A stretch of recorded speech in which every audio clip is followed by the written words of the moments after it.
All right. Hey, what's up, everyone? Welcome to Play a Panda Live. Hope you guys are having a good Sunday evening.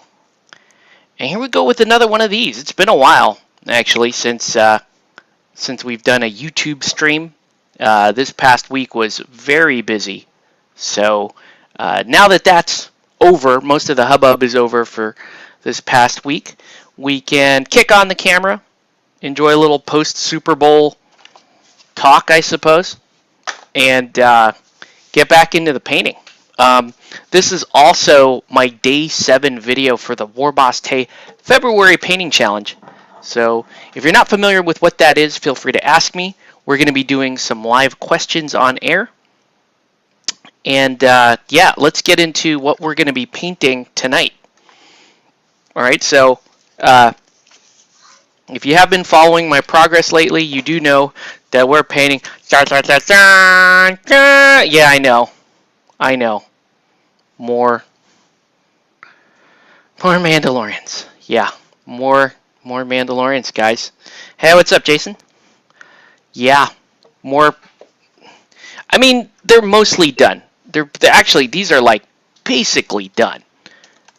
I just need like a little bit of detail work here or there. Let me refresh this. Make sure the chat's coming in. Hey, what's up, Chris? Why is my chat not fitting in there? There we go. What's up, guys? Hope you guys are having a good Sunday. Yeah, this is like full-on, full Beskar armor Mandalorian. Yeah. This is the full, more Bo-Katan. Right. These are basically done. I am gonna seal them up. No, there's still like minor things here and there. I'm just checking to make sure that we're good. So yeah, we got a Mando basically done. We have my name's Boba Fett, and I did do him closer to the Mandalorian season 2, so you can see he doesn't have the funky gray under outfit. He's got the kind of cleaner green and yellow, but I don't have thigh pads. Never did. So it's not Mandalorian is only Bo-Katan, no matter the look model. And then I have, and then we did 2 of these Koska Reeve. I'm Koska Reeve. Yeah, they're pretty cool. For being 2 identical models, they're cool. Yeah. So yes, yeah. Okay. But there was one other part to this commission, and it's not. Guess what? It's not a Mandalorian model. No, it is not. It's a kind of a Guild Ball style model. So it's a Windfinder. And yeah, I mean, it's like a nautical theme. I have also painted this before, and it's it's okay. You can see it. Well, the reason why I'm picking this though is because we're gonna do some skin work, and hey, you gotta have a model with skin to do skin work. So we're doing that. And I also wanted to show you just a couple things. Like this model has a contrast. This is a contrast paint base on her, and it's actually not terrible. Right, it's actually not bad at all. The face and the eyes, there's kind of a weird thing going on with this model, because she's supposed to be looking through this obviously the spyglass here, but it's not lined up with her eye. If you see, that's her, so this is her right eye. You can actually still see her right eye, right? Like you could still see the entire face. So she's, I don't know, maybe she's kind of looking down the side of it, or maybe she just finished looking through it or not finished looking through it. You know, you take your pick. I don't know, but I guess the point is we're going to be working on her skin, and skin is one of the hardest things to do on miniatures, particularly large areas of what I would call softer skin, right? Not heavily defined muscle tone, right? This can be some of the most difficult skin to deal with. And I would love to be able to sit here and tell you I've cracked the code and I know exactly how to do it, and roll credits, but we're not there. We're gonna figure this out. Right. Yeah. So you can still access the face, and I guess that's cool if you want. I don't know. I guess it's cool if from a painting standpoint it makes it easier, but it's also just kind of odd. Like the other, maybe what you could do actually is you can commit to the full pose and have the spyglass over the eye, like move the arms over a little bit and have it fully committed to the eye. Or you can just go with a more of a 2D pose where she's kind of holding the spyglass off to the side here or something like that. I mean, not the end of the world. But yeah, it's just, to me, it's kind of an odd positioning. That's all. I understand why. It's kind of an odd positioning. The other thing is the resin cast kind of left. She's got these little warts on the back of her legs, and I tried my best to remove them as cleanly as I could, and I couldn't quite do it. And you can see the contrast paint doesn't sit 100% clean on there, and I guess you don't really need it to. If anything, right, this might be something that I think in the past I did oils, like I did some of the oil brushers on here. So yeah, so that's what we got going on. Yeah, so if you have any questions, anything like that, let me know. We're going to keep painting.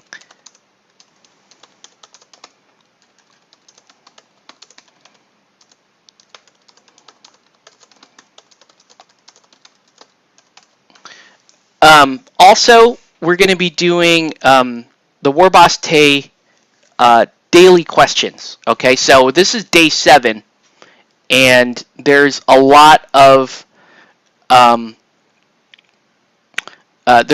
cool questions that we can all answer. Okay, so we're all going to do. We're gonna do basically every day on the challenge. There's 3 questions, and we'll just go through and let's just answer ones that we think are interesting. Okay, but first I want to get let's finish the color blocking on this model, right? So what I want to do is let's get some fun colors, right? One of my favorite contrast paints is Arcillian green. So, and I hardly ever get to use it. There isn't much use for it in your like typical Mandalorian type projects. So, yeah. So I want to use more Mandalorian green on this model, but well, okay. Let's do this. Let's do this. So I mean, so we'll do the bandana that color because it's a great little color. It's almost like like as I hold the model this way, it's almost like she's holding up the spyglass to her ear, almost like she's about to put it over her ear or something. But again, I'm not criticizing it. Actually, from a painting standpoint, it makes the model much easier to work with the face. I get that. You can access the face there, right? So I'll do this. So yeah. Also, feel free to let me know your thoughts about the Super Bowl. I did sit down. I wasn't actually planning on watching the Super Bowl today, but we were kind of all at home, and so sure, put the Super Bowl on. And yeah, I predicted Tom Brady is still Tom Brady. So yeah, he Tom Brady'd it, right? He still won the Super Bowl that way, right? Anyway, let's continue along here. So we'll get all these parts kind of colored in. You can see Archelian green. Look at Archelian green, such a nice color. Really, really kind of down with that. But yeah, this is for Guild Ball. This is an alternate, I guess we'll call this like an alternate Windfinder sculpt for you Guild Ball fans. You know, and this is more of like a purely tropical Windfinder, right? The team is very nautical. You know, it's very, I guess this would be her,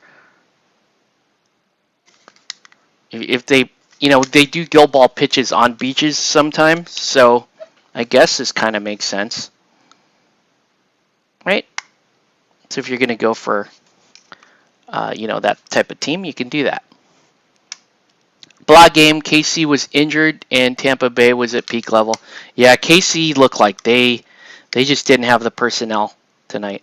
I agree, it was kind of a boring game.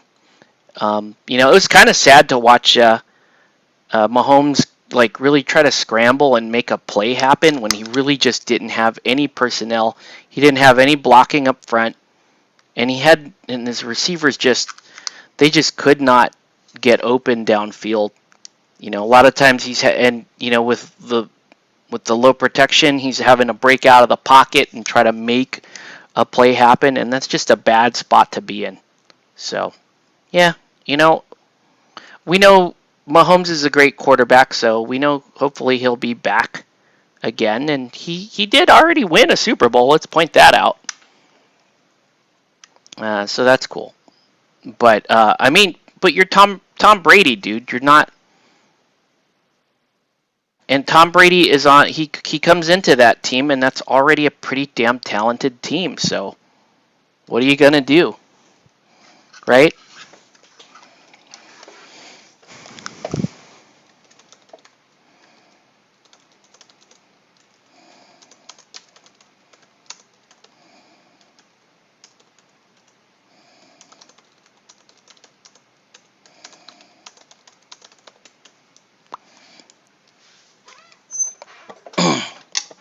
All right. So let's get. I guess I have to wait to get some of the fine stuff done here. Okay. All right. So we're going to interrupt our chats here, and we're going to do. I'm going to explain kind of the February painting challenge. It's Warboss Taste February painting challenge.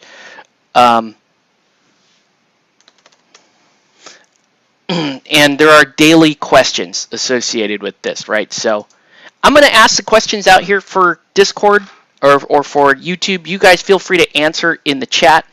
The on-air feature is open right now for those of you who would want to hop on air and chat with me live. Let's see if I can find the daily questions.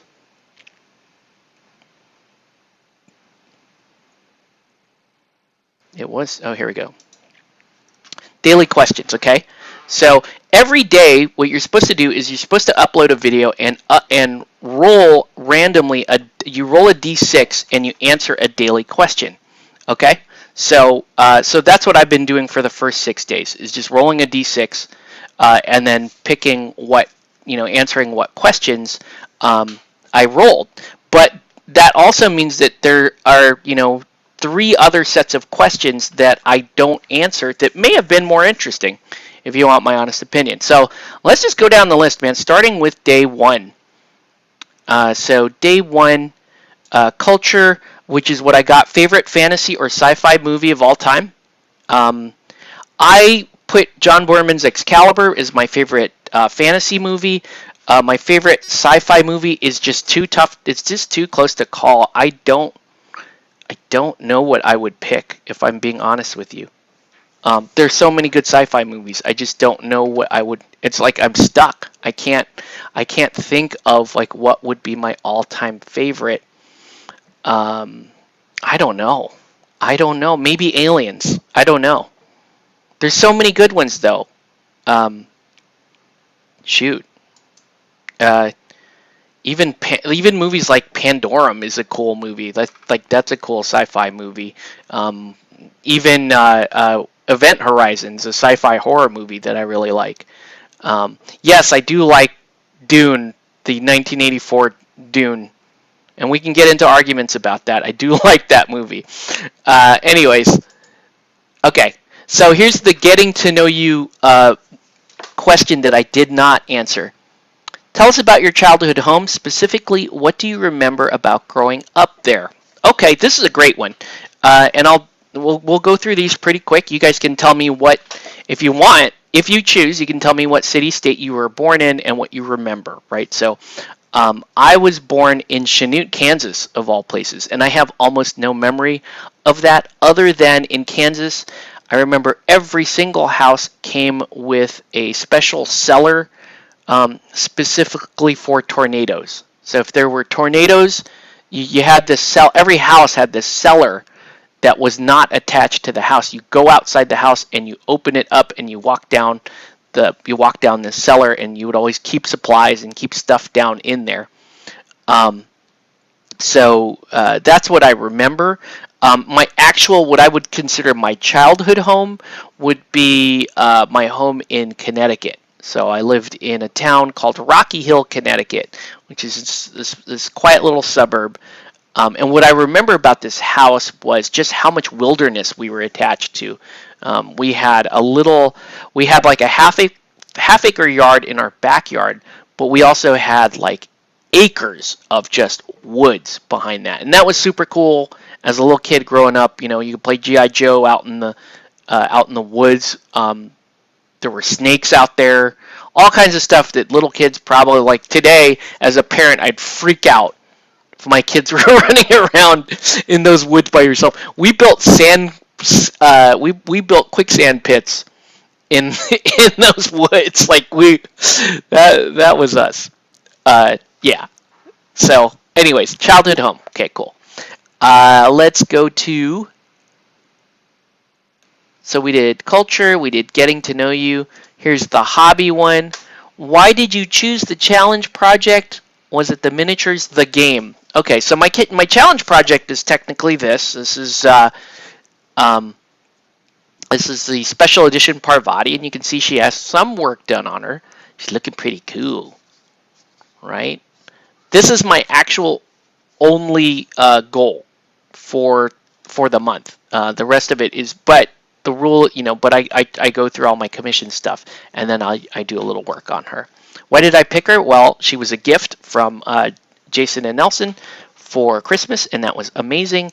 And I like playing Aristea. And Parvati, I've been working into some of my starting lineups, so she's great. So anyways, that's my hobby answer. And I guess that's it. Okay, so we're rifling through these questions. So if you have anything interesting to add, feel free to do it. Let's go to day 2 real fast. 2 for culture. Favorite actor or actress and why? That is extremely difficult for me to answer. I just, I'll be honest with you. I'm not big on celebrities in general, right? I really kind of disdain society's deification of celebrities and actors and actresses. That said, there's still a number of actors and actresses I like. I like and appreciate the work that they put on film. Maybe for me, favorite actor, maybe Raul Julia. Might be Raul Julia. Seriously, might be. I think it's because Raul Julia could pull off being M. Bison in Street Fighter the movie and really give it his all. So, I mean, that's an actor for you, right?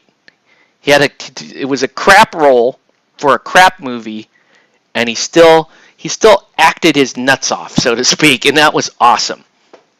Right, so I'm going to go with Raul Julia. You guys can. I'm going to pause on the questions, and you guys can answer some of those questions if you find any of those to be interesting. Oh wait, well, let's do one hobby. Let's do day 2 hobby. Day 2 hobby. I can barely read these. Oh no, I did the day 2 hobby on air. It was very long, and it's not even really relevant for you viewers. Sorry, guys.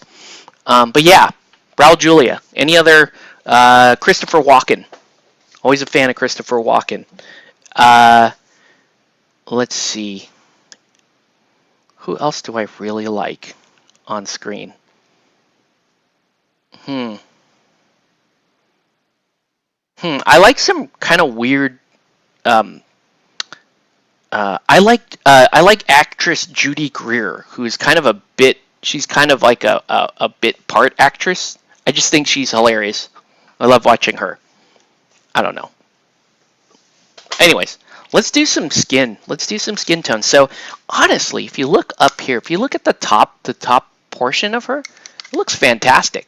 Skin looks pretty good. There's some a little bit of splotchiness right there, right? A little bit there, but it's really the legs and that kind of stuff. And we're just going to try to make this a little even, right? We're going to make this. We're going to try to even this out without making the skin look too flat. All right, so what we're going to do is I'm going to take some Game Color Extra Opaque. We're going to make a little glaze out of it because glazes are technically my answer to everything, right? They fix so many problems, and they're super smooth. It really gets the texture that you're looking for. Okay, so I'm going to add a little bit of glaze medium to that color. I might add a little bit of flow improver if I think it needs it, but I think we're okay. Let's see how we go. Let's mix this up really well with the glaze medium. Okay, so this is a little bit darker. It's a little bit darker than where we currently are at with the skin, but it's going to help even it out, and the glaze medium is going to give us a fair amount of time to work with the skin.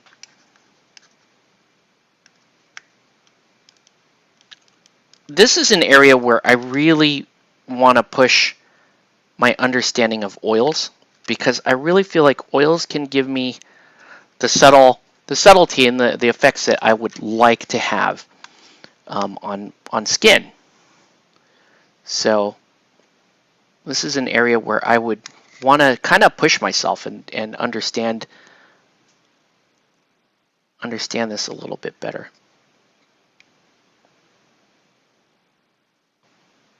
But yeah, as you can see, it's really not that bad. This area of the model. The legs are kind of bad.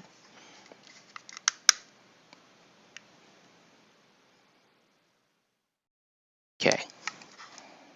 No favorite actors, actresses? If we're talking Dune, the 1984 Dune, who's your favorite actor from Dune? Is it Patrick Stewart?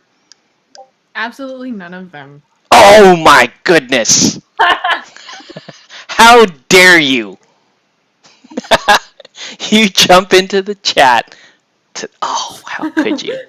What's up, Lex? Hey, say hi, everyone, to Lex. Joining the show here. Hi. No, I'm not a fan of the Dune. What? 84. Look at all, because I'm reading the book right now, you know. Okay. And I watched the movie. Yeah. And I don't know. There's just something about all of the characters that feels so forced, and I'm like, wow, okay. In general, right? But is it? I thought. In general, yeah. Is it? What do you? Is it the little the on-screen the voice, like the internal monologue that Paul has, or how do you feel about all that? You know, the worm is the spice, and sleeper must awaken, and all that stuff. I mean, I'm a big fan of the property itself, which is fine. But like, I don't know. There's just something about like the whole, it's hard to follow thing. It It's is, impossible to follow. yeah, it is very hard. If you're not familiar Yeah, with if you're not familiar with with it. the books, it's like almost impossible to follow. Yeah. And Yeah. it seems even more ridiculous coming from the outside. Oh my Um, god, the hate. No. Okay. Sting, I think, is the best part of that whole thing. That whole okay. bit. That was Sting. Responding to the Sting comment. Yes, well, I just saw Sting. I'm like, yeah, okay, Sting is fine. Sting is pretty awesome, but there are a lot of good actors in that. I like Jurgen Prochnow. He played the Duke. Uh, The dude. Oh what's his yeah. name? Max von Sydow was in the movie as Dr. Kynes. Um, which I will admit, Dr. Kynes in the book was fascinating. Like he was by Yeah. far one of my favorite characters in the book. And he still doesn't have a very big part, but still, I loved kind of how they cover him. They just give him a little bit more flesh in the book, and his death is quite a bit more tragic actually in the book. Yeah.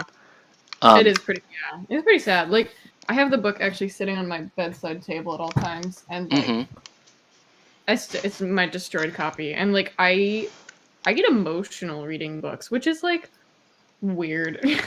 I don't know. That's okay.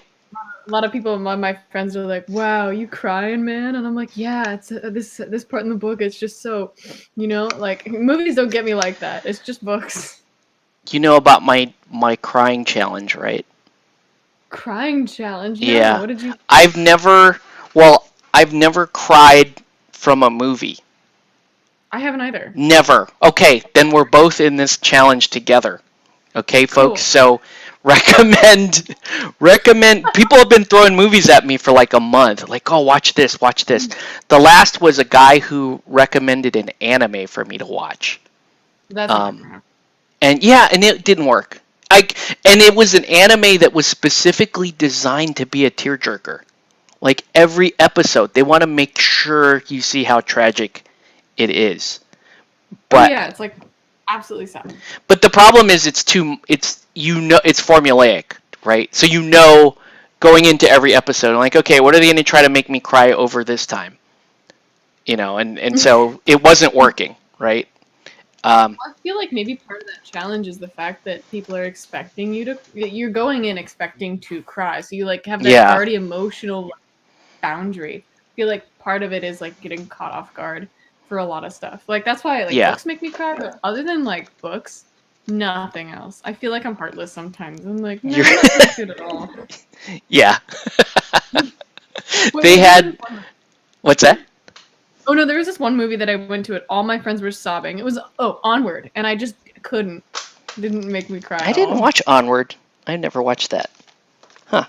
It's okay. It's on Disney Plus. Sorry, I People. didn't mean to cut you off. Oh no, I was just saying.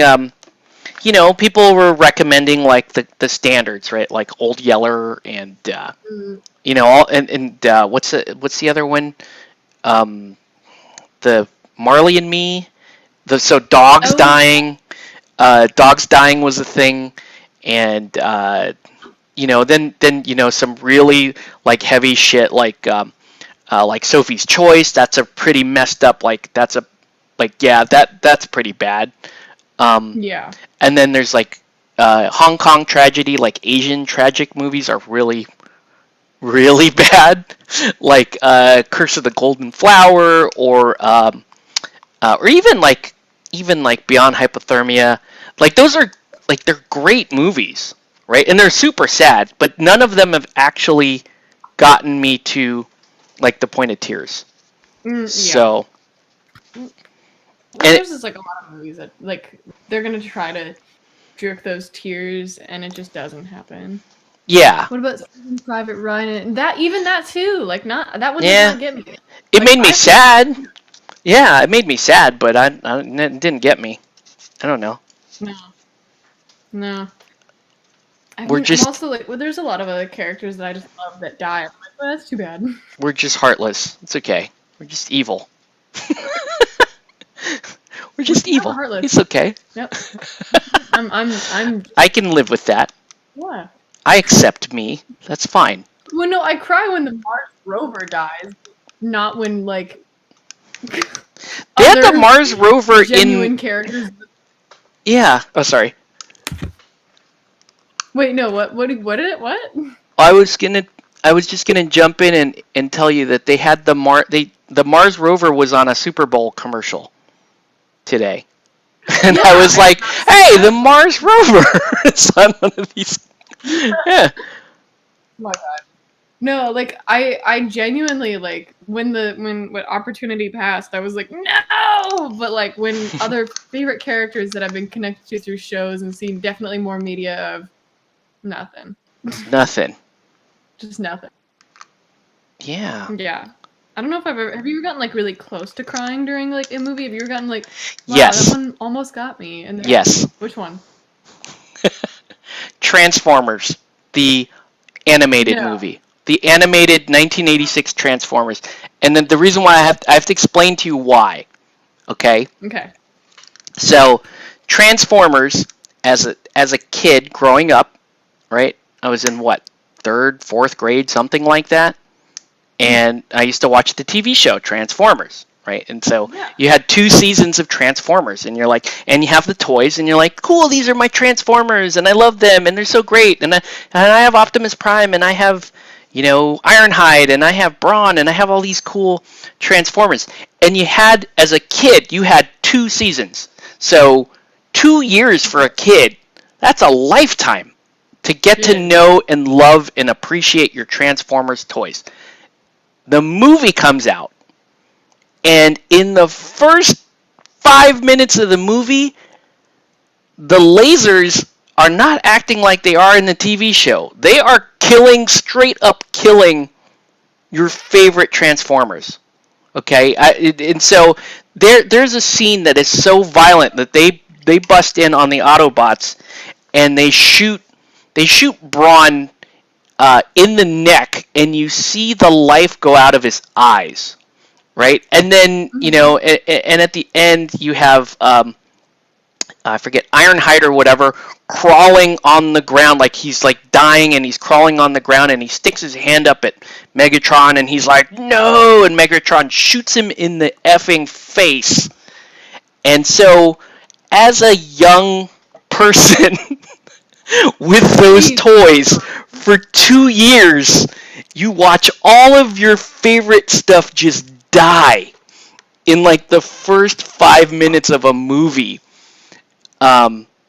And they ain't coming back, right? You're like, oh, do they figure out a way to? But no, they're gone forever. The toys are gone forever.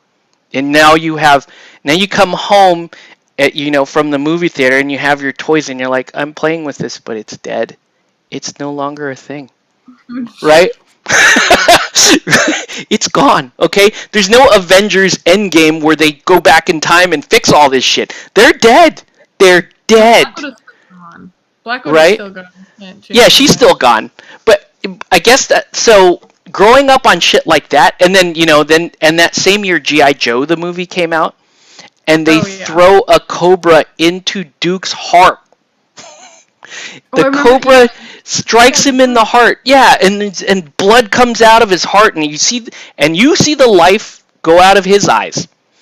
And when that movie was in the theaters, they just rolled with it. Yeah, that fool dead. Like your favorite character of all time, dead. Leader of G.I. Joe, dead. They just rocked with it, right? They're like, yeah, but you'll like this Don Johnson character, or you'll like this Judd Nelson character. And we're like, who gives a shit? Our heroes are all dead. They're all dead. Right? So, anyways, yeah. So by the time Game of Thrones comes on TV and Avengers Endgame and all this stuff, you're like made of wood, right? Because you're like, that stuff happened when I was a child. Like, we went to the movie theater and saw our stuff die. It's still not back. Those characters, other than Optimus Prime, they revived him as a zombie, so that's fun. So he came back several times in the comics, and the TV show. But like your other favorite Autobots, still dead. No, they're not bringing those guys back. This is just it. So that's the closest I ever got. What about you? Oh, okay, wait. I gotta think, because this doesn't happen often. The closest time I've ever gotten like genuinely sad about a character dying. Well, I mean, like, I guess this is silly. Mm-hmm. In the Walking Dead, I know this is already sad. Just pathetic at this point. So I think yeah, it was when I don't know. Hold on, I don't want to spoil. It's okay. Okay. It's Spoiler fine. alert. Spoiler Here alert. he is if you don't. When Glenn died. Oh yeah. When Glenn died, I had attached to him in the character, like to the comic, a ton. Mm-hmm. Yeah. And I was reading the comic simultaneously as the show was progressing, and I just had attached myself to this character, and I didn't know he was gonna die, so I was like In trying to go both. with it. In both media, when Yeah. he died, I got it simultaneously, and I just was like emotionally closed off, and I was like, well, that's the closest I've gotten to like crying. So just like, nope, I'm tired. Yeah, that was rough. There were people, and the actor goes to Comic-Con that year, and it's just endless footage of fans like crying, like shaking and crying. Like he had to console people like, that year at Comic-Con that were so freaked out about him dying. That was pretty rough, man. And I'm not even like I'd never even really watched Walking Dead, but I had to watch that part. So I was like, "What? They're gonna kill a main character? I kind of want to see that." I want to see what everyone's talking about. Yeah, the Game of Thrones deaths can be tragic, but I don't think I ever got close to crying over any of those. I don't really care. Like, I mean, Hodor, that was like, wow, that was pretty sad. That one. They really pulled that one. I feel like it was almost like too much for like that. I was like, oh, this is a little ridiculous. Like, not that I feel like that sounds even worse. And now I sound even more heartless, but like no, but just I was like, it feels a little forced. I don't know. Apparently that was a story that George R.R. Martin told the showrunners in the elevator when they, when before the show started and like they just wanted to know something really obscure, he told them the origins of Hodor and what that actually meant and why he's called Hodor. So, and then they just wanted to include it in the show. I thought it was cool. It actually made it, when I saw that scene, I was like, oh, so it's actually kind of sadder that he was alive. Because that one instance, he lived years for that one moment where he's just basically cannon fodder. Like that's your whole purpose, dude. Yeah, that's all you're doing. That's what made me sad. Yeah. Yeah. I was sad when what's the name of the really cool older knight guy? I forget his name. He was like captain of the city guard, and then he goes over to Daenerys, and serves under her. You guys know Barristan Selmy. Yeah. I was really sad when he died because he was one of my favorite characters. And I was like, man, I just wish he killed a few more people on screen. Because he's supposed to be like a mega badass, right? Right, he's supposed to be like this super killer, super badass kind of guy. Yeah, and he saves Grey Worm, and he kills like a dozen people saving Grey Worm. And I was like, I was sad when he goes, but yeah, I don't know. And then the rest of the time I was just hoping for other main characters to die. Okay, I feel like what's her name? Arya Stark. I was like, okay, you need to go. Yeah, plot armor. I love her. Yeah. Plot armor. I think it would have been so much better if she just kind of I don't know. It was like, all right, you got it. Bye. Other people would Yeah. argue because everyone's like, "Wow, she's so cool." Blah blah blah. And I'm like, "All right, your character is milked. You gotta go." If you were literally any other character, you'd be gone by now. True. Yeah, the Yeah. the whole thing where she gets stabbed by the Terminator or whatever, Yeah. the wave. She The gets wave. stabbed Yeah. and she falls into the sewer and I was been like, "Oh shit, doesn't goodbye." die of sepsis, right? I'm like, wait, isn't she gonna die of dysentery or sepsis at this point for falling in? That's the Oregon Trail, actually. Yeah, right. She'll die from something like that. Yeah, I was kind of hoping they would like kill off, a main character like that to make it more interesting. That would have been like, I think it's just much more interesting when they do like, oh no, everybody's expendable, nobody's Right. safe. And when they did the battle for Winterfell, the long night at Winterfell, and like barely any characters died. Right? Mm. You were like, oh man, wouldn't it be cool if Brianna Tarth, like her storyline has kind of made it all the way, right? She's kind of already made it all the way through, and they knighted her the night before, and she banged it out with Jamie finally, and you're like, okay, her story arc is over. Let her die like tragically. That would be awesome. But that would have made a really good story. I would have been totally there. But yeah, but she made it, and you were thinking like you thought like, oh well, maybe I knew Sam wasn't gonna die, but I thought maybe Grey Worm would die, Yeah.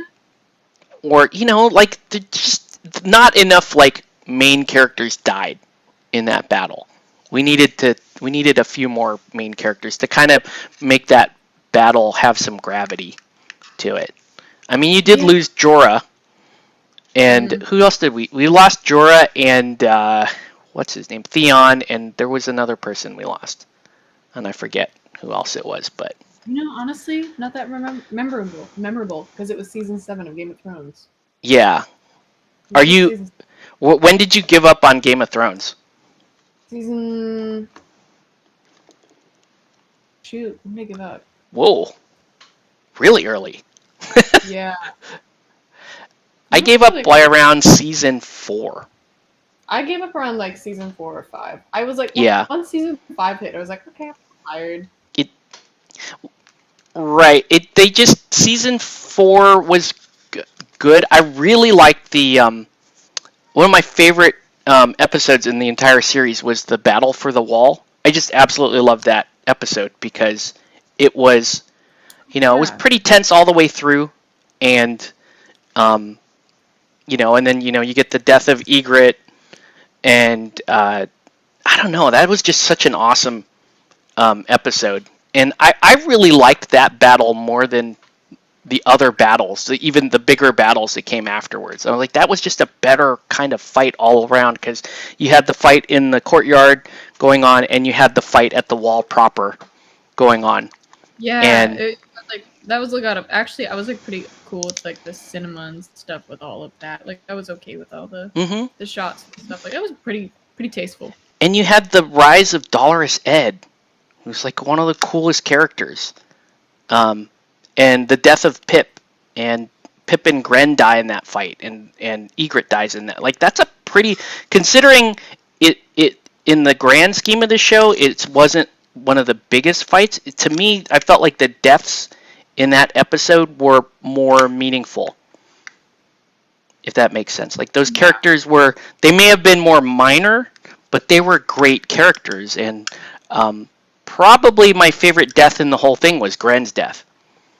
Even though it's off screen, just the whole they have the standoff and the giants come in charging the gate, like that was awesome. Yes. And it honestly, yeah. Sorry. No, honestly though, like the way you can tell stories off screen is significantly more important that you can tell on as well. Yeah, loved that episode. But, yeah. And there's sorry, what? And who? And who? Well, there's one particular shot in that episode where it's a full, like it's one continuous shot, and it shows, I forget the guy's name, the super dickhead knight guy, um, Alistair Thorne. It has Alistair Thorne fighting um, Tormund. Right, it starts with those two swinging at each other, and then it backs off, and then you see John fighting in one part of the courtyard, and then it shows other random people fight, and it's just this big, broad, panning shot of the fight going on in the courtyard, and it's my favorite shot of the entire show. It's my favorite thing that I've seen in the show, and I'm like, oh my god, that's the kind of cinematography that I want to see in these like battles. Right, you can do large formations of stuff, and big formations of lines clashing, and I guess that's pretty cool. But that whole skirmish thing, where you're seeing like 24 individual one-on-one fights happening, that is just amazing to me. Choreographer probably had a ball with that. Yeah, and they made it one continuous shot, and that was just the craziest things. You guys can Google that if you want to, or check it out on YouTube if you want to see that shot. But that's like my favorite shot of the whole show. That's okay. Pretty cool. Yeah. Cool. Let's see. Let's look at favorite. Okay, so I guess all the culture questions are mostly movie and entertainment related. Okay, favorite action adventure movie from the last decade and why? Dang it, it's only the last decade. Yeah, why limit it? We'll just drop that part. Favorite action adventure movie. How about that? No, I feel like that's a challenge though. We could work with the last challenge. Decade. Ugh. What? Action. Yeah. Who killed Captain Allen? I don't know. I don't know. What would be the Velocipaster might be. Yes. By the way, chat, if you want to know who recommended Velocipaster, we're talking to her right now. It's my favorite. So she's going to accept full responsibility for Velocipaster. Oh no, I will. Which I liked. I thought it was a good movie. Send all your hate this way. I don't care. I don't know. I think we liked it, right? I feel like anyone could tell because of the comment section was mostly me. Well, yeah. Well, most of this chat was watching as well. So I think that's where I don't know. Action adventure from the last decade. So I can only go back to 2011. That's it. That's all. I don't even. No, I was about to say like an easy one for me, but it's not even in this decade. Yeah, what is it? Well, I was gonna say, I love WALL-E, and that was like a really great story. Oh yeah, WALL-E is a great story. Not in this decade at all. Oh no. See, that's the problem. I don't know. Oh god. Dang. I mean, I like the Avengers movies. I think like Ant-Man and the Wasp was like a pretty entertaining movie. I didn't actually watch it. So maybe. Really? Yeah, I kind of checked out on the Marvel stuff for a while. I'm like, you know what? I'm just going to watch it later. My plan was, because I was still doing some travel for work, is I would just like catch them on planes or whatever. Like, yeah. Yeah. Oh, you know what? I have a favorite. Okay. I have a favorite. It's Thor Ragnarok. Yeah, I heard a lot of good stuff about that. Okay. Oh my god, you haven't seen it? No, I'm telling you, I checked out. Oh my gosh. Okay, no, it's a complete outlier. Okay, so it's a good movie. I don't like. You mean you don't like Independence Day 2? It's the best action movie in the past century. Oh pretty sure that was a sarcastic answer. I don't know. I have to think. Goodness gracious. What is my favorite action? I only get to go back 10 years. That's rough. I mean, the past 10 years haven't been great for movies, honestly. Yeah. I mean, has it though? I'm stuck. Okay, wait. It's not really an action movie, but I really loved Interstellar. I guess I mean it counts as more of like an adventure movie, so I guess that counts. Mad Max Fury Road. There you go. That's a good one. That one Okay. slaps. I love it. That's true. It does slap. That's a good way of describing that. Good. Okay. Good. All right. I think we solved it. I'm not even going to answer. Mad Max. Yeah, we answered that one correctly. Favorite band or musician? I don't really have a current one. I have plenty. Yeah. I can't really answer these. Favorite What do you mean band? you can't answer? Answer them for you have to. I mean, there's plenty of cool bands and musicians I like, but I don't really. I mean, I like. I guess some of my favorite bands of all time are like older. I really like old school hip hop bands, so I've been a big Tribe Called Quest fan forever, and a big Public Enemy fan forever, and Ooh. I like Eagles. We were talking about that today. The like, yeah, you know, I know that's before my time, but I love like the Eagles catalog, and I'm not really sure. I mean, there's so many, but I can't really pick a favorite. I just like that kind of stuff. Anyway, I feel like you can pick like a favorite of genre, like then you don't have to pick a single favorite because I have issues picking like single favorites. Yeah. It's difficult for me. I love kind of the older-ish music. I mean, I've got like playlists in front of me just because it's on my computer. I love Impala. Okay. Impala is pretty good. And then I'm also a huge fan of Joy Division. I know it's old. Oh yeah, Joy Division. Oh, wow, that's a good choice. Nice. I I have like 6 or 7 just Joy Division T-shirts.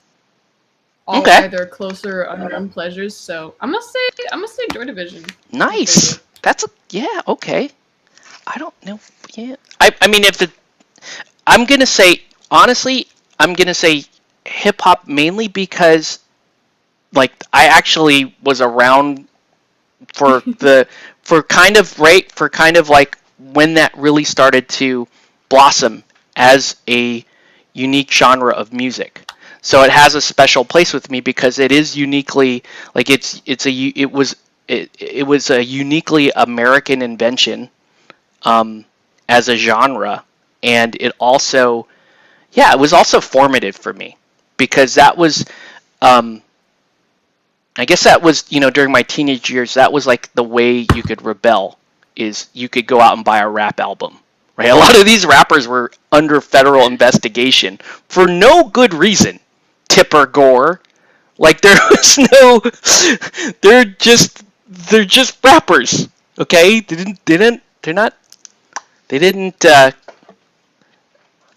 do anything, people. But I guess that's what I'm gonna say. I don't know. Let's go to. Okay, so that was getting to know you. Hobby question. Ooh. Do you have all the tools and paints you'll need to complete your project? If not, what else do you need in your arsenal? So I guess just in general, what other things would you like to add to your arsenal? The things I'd like to add to my For me, it's pretty easy. Like, Mhm. I really want to beef up my oil game. Like, I want to be able to access that. I mean, I guess I could give you lessons because it's kind of that's my wheelhouse. Yeah, I need that. When it comes to oil, I need more oils. Yeah. No, I was like bugging you about that. Like, come paint with me because I really want to add that to, you know, to my toolbox, I guess. Like this model here, I could go, yeah, there's a way I do skin with latex, and it's kind of boring if I'm being honest with you, because I'm just layering up and layering up. But I know with oils, I could throw in a lot of colors that people wouldn't expect to be in here, right? I could throw in reds and greens and purples and all kinds of cool stuff. And at the end of the day, if you understand skin tones, you can still have a really, really nice dynamic skin tone. right? Oh So, yeah. Well, like I think my favorite thing when it comes to oils is painting like darker or mid-tone skins mm-hmm. because I can throw in my ratio, like my red to green ratio is really good on that. Okay. I've done a lot of like portrait studies and stuff on that. And so I also have some of the best like colors for that skin tone anyway on any scale, especially on miniatures. It would be really easy for me to like slap on like you said, those greens and like yellows and stuff and like the reds. Yeah. It would be for me it's just I like the way it turns out anyway. So I'd have to say I want to get more paints for that kind of range of skin tone again. Sure. Yeah, so it's just fun, and I totally agree. It would add a lot to your arsenal. Right. Like it would allow me to, like I said, like this is a pretty. There's going to be models that have, a fair amount of skin to them, or models, but maybe models with like flowing robes and that kind of stuff, where you really want to have, nice smooth transitions, but you want to throw in a lot of different color and texture at the same time. That's where oils would really come in. And I've seen other like like like expert level painters do it on YouTube, and I'm like, well, that's cool. I can watch it there, but I really don't. I really kind of need more time to just understand how to make it work for me. So, cool. Yeah. Okay, Definitely. back to culture. Culture. What about Favorite childhood television show? Oh, there are so many. ooh, I got it. 1990s Teenage Mutant Ninja Turtles. TMNT, okay. Good Yeah, choice. done. Solid. I have so many. I have way too many. You I should say think Transformers. Talk about it enough. I guess, but I mean, there's also like there's really cool stuff like the Muppet Show was really cool. I also really liked I liked this sitcom called Sledgehammer, which was it was kind of like a Dirty Harry parody. Like it was a comedy show where this guy was just like this cop was like an idiot, and he like uses way too much force all the time. But like can never he never actually hurt anyone other than himself, and it was funny. Yeah, there was weird stuff on, but I liked that. I don't know. But I guess I will say Transformers. Why not? Sure, Transformers. We're just gonna go with that. And let's see. What famous influential figure or Oh, I tried to answer this question and I couldn't. What famous influential figure or celebrity inspired you when you were younger? Someone you don't know. So somebody you don't know personally. That one's easy for me. Honestly, it's Sigourney Weaver. Okay. Yeah. I just like completely fell in love with her characters in every media she ever touched. And so especially in Aliens, which I think I watched Alien and Aliens way too young. But it became kind of my favorite movies, like my favorite horror movies. Which is why it would have been my answer for my favorite action movie, but it's not in the last decade, so I know, right? Yeah, I think Alien or Aliens is it's like my favorite like of all time, and I just loved Sigourney Weaver, so I think she's gonna be my Sigourney Weaver. That's my answer. It's pretty good. Sigourney Weaver. What you can't answer it. I can't really answer it. I don't know. I really have to think about that. I do not know. Because my answer would probably be super boring. Yeah. Jeez.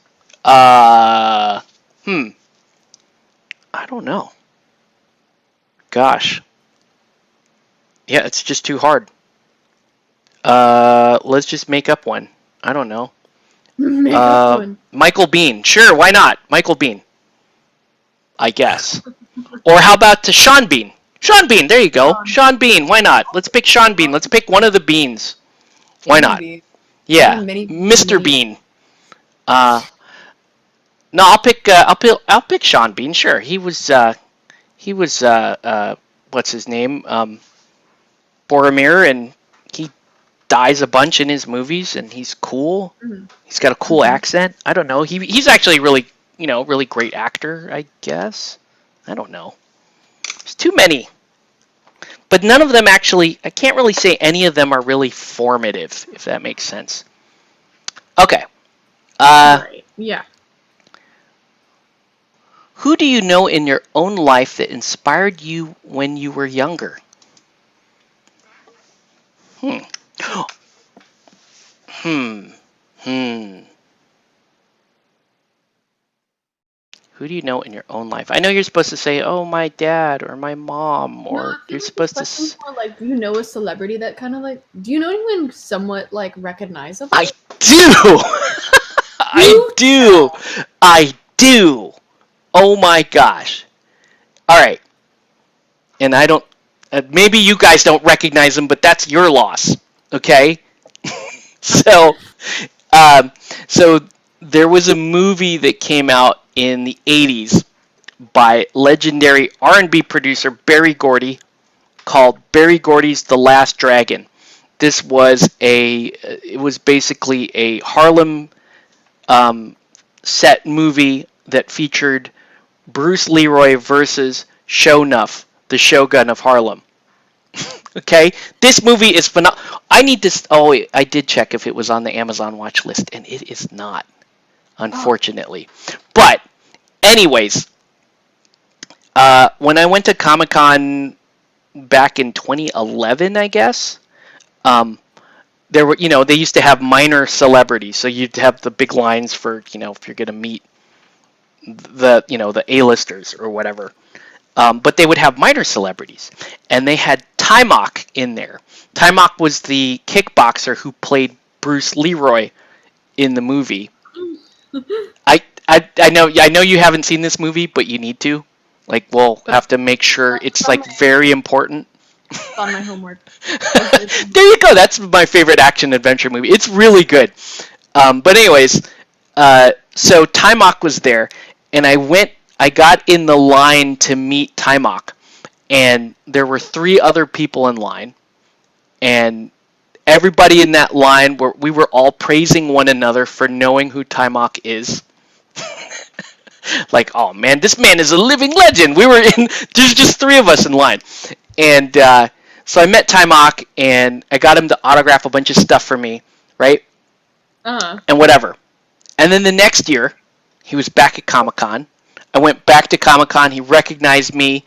We hung out a little bit more the following year.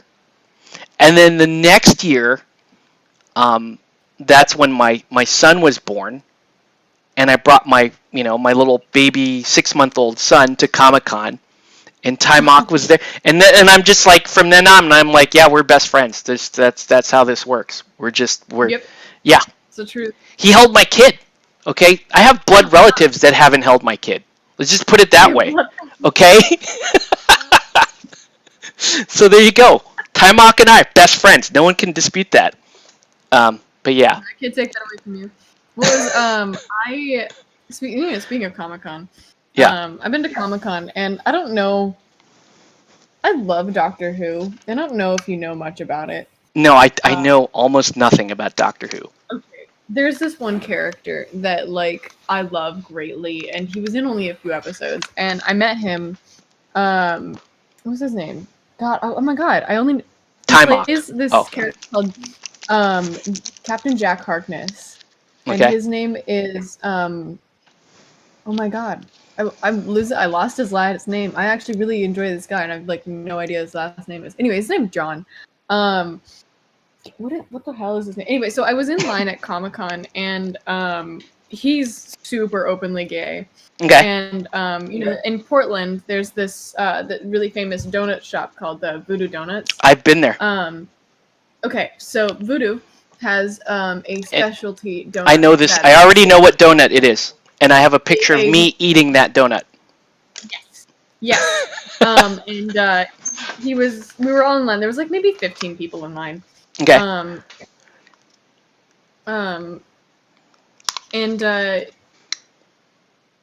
Yeah, his name is John Barrowman. Okay, his name is John Barrowman, and Okay. we're just in line for this, 15 people, what have you, and he's just like talking to us about voodoo donuts, and we're like first in line. So he's like, "Have you had this before?" And I'm like, "I mean, yeah, I've had it before. Yeah, as a locally, it's okay." And he's like, "No, this thing's amazing." And I'm like, he's like, "I mean, it's amazing." And he's like, "It's cream filled." And we're just talking about that's the joke.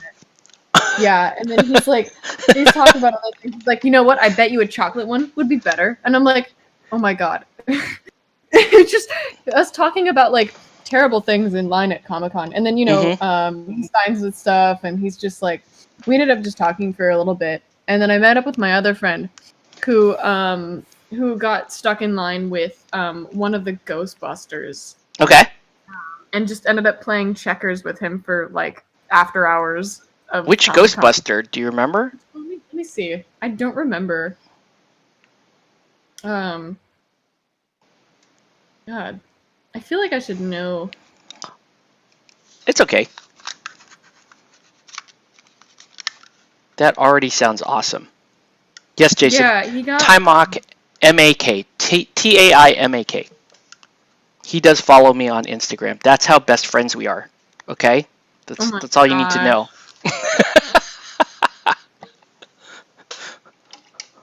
I love that. Also, Turbo from Breakin' follows me on Instagram, which is hilarious.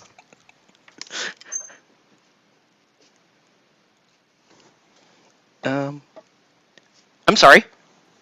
Winston. Winston. Yes! So Ernie Hudson. Yes! Yeah, Ernie Hudson. I couldn't remember the character's name. I was like, wait, who is it? Yeah. He was just playing checkers with Ernie Hudson for like an hour or something. Nice. I met Ernie Hudson once. One of the guys at my work is like a super Ghostbusters fan, and he met Ernie Hudson. It was like the greatest day of his life. Oh my gosh. I was meeting Ernie Hudson. But yes, Taimak is my best friend, okay? We've already covered this. Yes. It's all you need to know. I believe you. Okay. I don't know.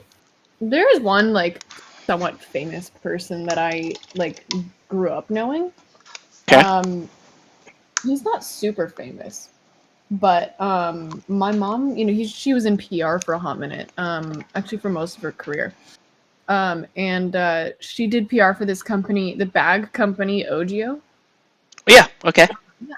So she did PR for them, and so she would go to all of their events, and they sponsored X Games and things. So obviously I then would tag along, and not all the time, but my mom would do PR for a lot of the X Games people. And there was this one guy, his name was Travis Pastrana. I don't know if that means anything to anyone. And he was a daredevil / biker dude. And he tried to jump the Grand Canyon with a bike with a ramp in one go kind of thing. I remember this. Okay, I remember when that was in the news.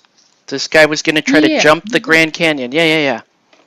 Yeah, so she was there, and she had gotten, like, she was the one who organized getting the ambulance there, and the PR, like, she was PR, so she got the whole thing kind of pulled together.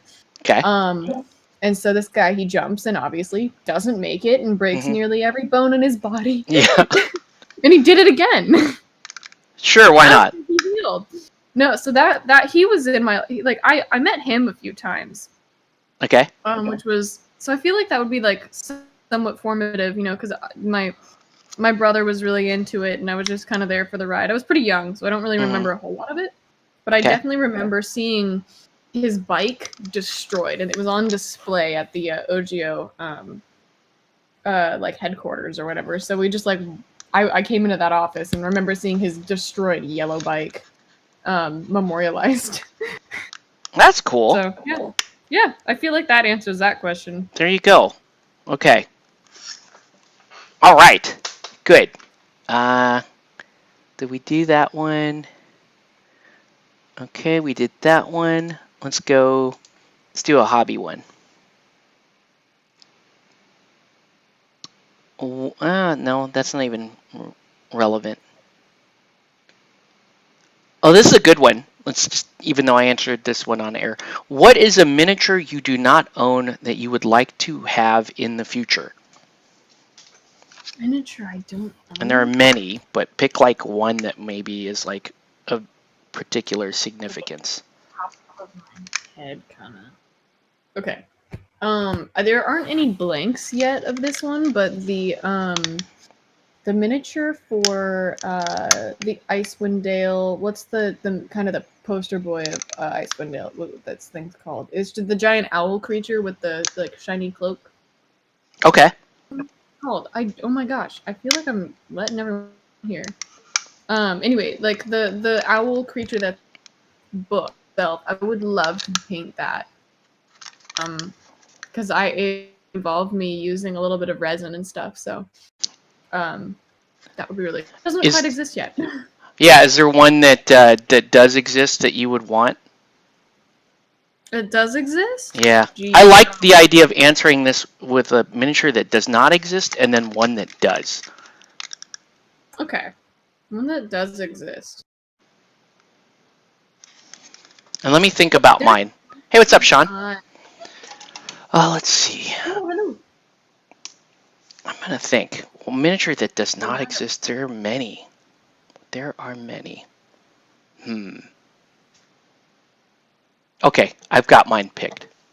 Okay, you go. Okay, so miniature that does not exist. There are actually several, but I'm going to say either Hokuto no Ken or Kenshiro from Fist of the North Star, or anything from the Three Kingdoms video game series. So probably my pick there would probably be Xiaoyun. Because I always wanted to do like a miniatures game based on that whole, Dynasty Warriors and those video games. They were super fun. So yeah, that should exist in my opinion. Like I should just write a rule set for Dynasty Warriors and just make people like play that. Yeah. Yeah, it should just be a thing. And then let me think about one that does exist that I would want. I mean, there already is a Soundwave, so that made me happy. Let's see. One that does exist. I know, I feel like it's harder to come up with one that does exist. Yeah, because I pretty much just buy whatever exists. There are a whole set of He-Man miniatures that are made by a French sculptor that I follow on Instagram, and let me see if I can find one.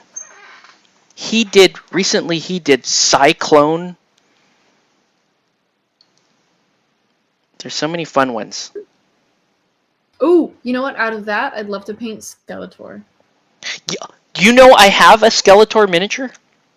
I'm jealous. I have one. I'll send you a picture at some point. I'd love to be great.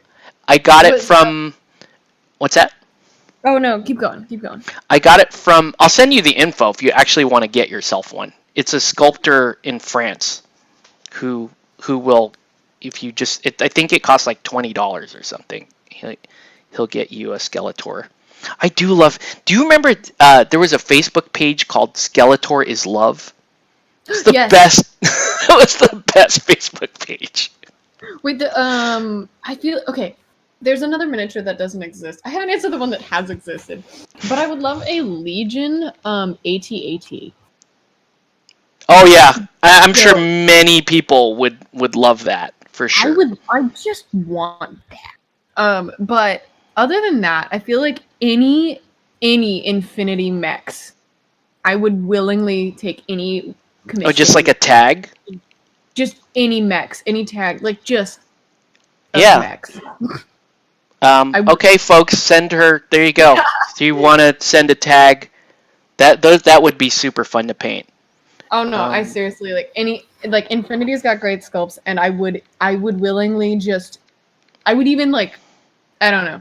I just go ham with it. Honestly, I love painting mechs, and Infinity's got some of the best ones so far. Absolutely, their mechs are amazing. It's the reason why I kept trying to love that game. Like I really tried to like that game, and I could not. But we like Aristea, and we like Defiance, so we like the other games. We just don't like the main Infinity game. But we've been buying Infinity minis anyway. I'm sorry? Aristea is like their miniatures are also really cool too. Yes. Oh my gosh, there's so many. I'm just looking at all the cool He-Man stuff right now. No, you're looking at you stopped painting. You are now looking at He-Man stuff. One year for Halloween, I was business casual Skeletor. Business casual. So I had a Skeletor. I had a Skeletor costume, and I put on. I have a. Do you know that movie Office Space? It was a Mike Judge movie. Yeah. So I have an Initech shirt. So I put on the Skeletor costume, and I was wearing an Initech uniform. So I was business casual Skeletor for Halloween one year. I love that. Let's see. I cannot find this dude's. Like, where would that be? I wonder if he hashtagged it as Cyclone. No. Did he hashtag it as Cyclone? No. Did he hashtag it as... This is important. We gotta find this. I just found a seller on Etsy that makes like D&D miniatures, and I have a new D&D character that I didn't think I'd find a miniature of, but I did recently. I'm very excited about that one. Oh yeah? What like what class and race is the... I have I built it like a furbolg, but it's really like a half human, half stag kind of thing. So it's like that's a deer cool. person. Yeah. Like a satyr almost. Yeah, it's kind of like a satyr, but you know, it has antlers and stuff. So instead of horns, it has like cherry blossom. Okay. And my friend designed it. I was very excited about that. So like that cherry is blossoms cool. on horns. So I found a miniature that would suffice for kind of that character. It's also a ranger. Oh my god. Oh my god. So Dak. So this is BC Mini Studio on Instagram, and they just do, look at all these like masters. So Cyclone. Yes, Mechaneck. Mechaneck was awesome. I think he has Manny faces too. That's not, he didn't sculpt that. That's an actual I forget who actually makes that one. Oh, Krampus. That's a Reaper miniature. Oh, that's nice. The Peregrine. I can't find anywhere to buy any Reaper miniatures anywhere in Portland. It's impossible. Well, that's a bummer. Well, I'll just send some up your way, because I was gonna send you another commission thing. So. Oh, sweet. Cool. I don't know what this is, but what? We need that. It's cute. Those are awesome. Like whatever. Yes. That's from He-Man, that thing. Anyways. Okay, I promise we'll get I don't want to show this on air. But it looks familiar. I'm gonna send this to you because we were talking about this the other day. So, okay. Right. So. Wait, I found something. I'm sending it. Okay. Yeah, I'm not gonna do this on air, but. Oh no. But you know. I feel like other miniatures that I'd love to play or paint that does exist. In fact, does exist. Here's the answer. Okay. I would love to paint Jar Jar Binks as a Sith Lord that is Legion sized. Is there already like a Jar Jar Binks? Yes. Oh, there is? There is. Okay. As a Sith Lord, that would be cool. Yeah. I might do it. No pun intended. Cool. Yeah, that would be pretty awesome. Yeah, I guess my answer is any of those Masters of the Universe minis are awesome. I kind of want to do that.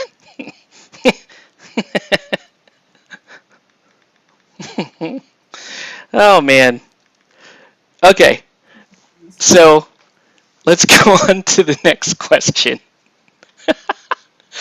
uh, let's see. Da, da, da.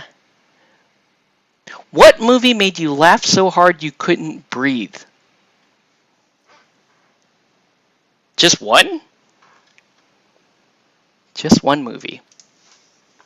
Easy, Velocipaster. It did. I don't think it drove me to that point. Jeez, movie that made me laugh so hard I couldn't breathe. I'm trying to think back. What's I don't know. Manborg was kind of got me there. Manborg had some good parts to it.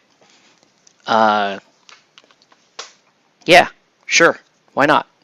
And I guess Velocipaster was pretty damn funny. Oh, and then that's like the same question almost. What is the worst, most cringiest comedy movie you've ever seen? Oh, jeez.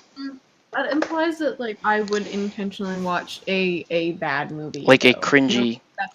Like a cringy movie. I turn them off after like 5 minutes if I really think they're that bad. Yeah. I don't know. I kind of want to watch that movie Uninvited, which is the cat inside of a cat that sneaks onto that ship and kills people. Oh my gosh. That movie looks amazing. Kind of want to watch that. Oh, I need to okay. Let's add that to the list of stuff I need to check. If that's on Amazon Watch, we're doing it. I gotta just have that thing open all the time. Let's here. I did some painting in the last 5 minutes. I did this thing. Okay. All right. Okay. I mean, she looks kind of done. Kinda. Let's see. Yeah, is Uninvited on this list? It's important. I thought you were talking about that one really terrible movie called Unfriended, and that was like. Oh no! For a second, I thought you were talking about that one. I would never watch that. Oh my gosh! I lost followers on my Twitch. Probably people they saw Velocipaster and checked out. That's what happened. No, they're like, never mind. I don't care. It's fine. Let's see. Uninvited. Please be on this list. Yes, it is. Oh my god. Uninvited is on this list. The cat within a cat that kills people. All right, folks. We might be watching Uninvited. Okay. Moving on. Next question. You told me about this one. What? You told me about this movie. Yeah, I've never seen it, but it's a cat within a cat that kills people. How?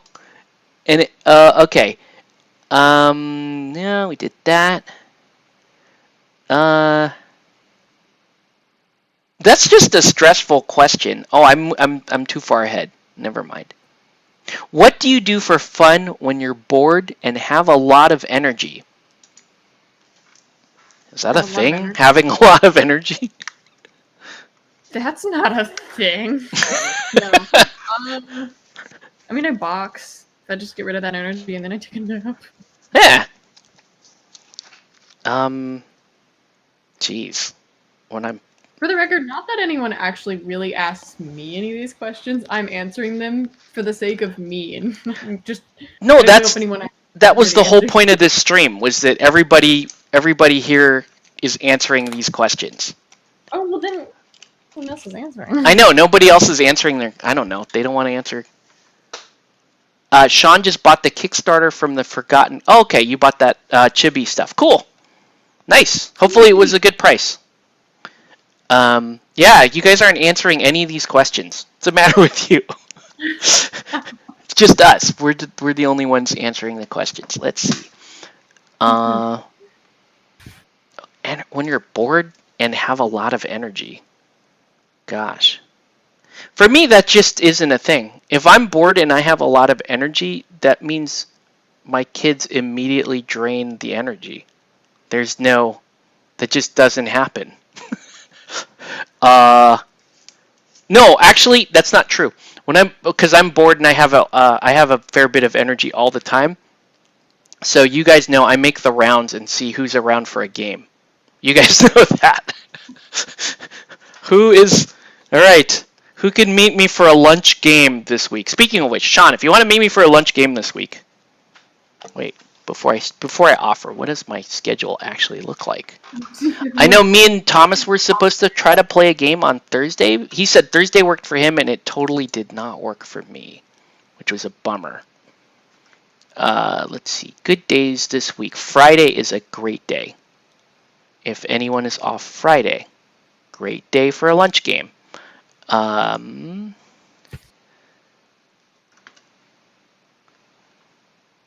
Early morning. Tuesday, good. Tuesday is good. Tuesday is good. Tomorrow is actually okay. Well, no, it's not.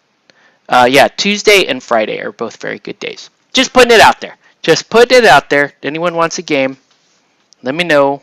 Lunchtime is great. We do that. Okay, that's actually what I do. Sure. No such thing as me not having or figuring out something to do. That just doesn't happen. Okay, because we were talking about. I was talking about that today with somebody. Like my pet peeve, which is a better question. What's your pet peeve? I have lots. Okay, pick like your top 2 or 3. Let's just do that. By the way, are you painting anything right now, or are we just chilling? Oh, I'm finishing that commission I was talking to you about earlier. Cool. The what was it? Is a tiefling for somebody? Nice. I'm painting, but I'm digitally painting. What is my pet peeve? Okay, when someone says Chipotle instead of Chipotle, I'm gonna kill him. What? There are people that do that? Yes, my father is one of them. Really? He says yes? Really? I've never heard anyone say that. Yeah, no, There's all kinds of those though, right? People that say supposedly instead of supposedly. You called me back. I'm throwing hands.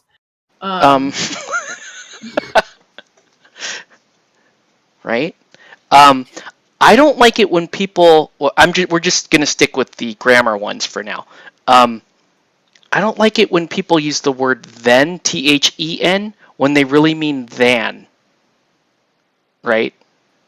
Like you might say like Skeletor is cooler than He-Man. That kind of drives me nuts. You're like, what you mean than? Yeah, than He-Man, right? That kind of bugs me. I don't know. That's fair.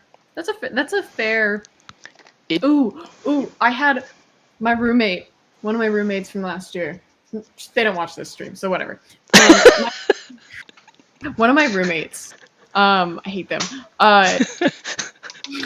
One of my roommates said, or would text me, like, are we going to do blank? But like, R spelling, OUR, like that. Oh, OUR instead of a. Wow, that's a weird one. No. As in like, our yeah. And R, they would mix all the time, and like, so like, where's our like da da da da, and I'm like, you mean R, right? And she would it would mess me up.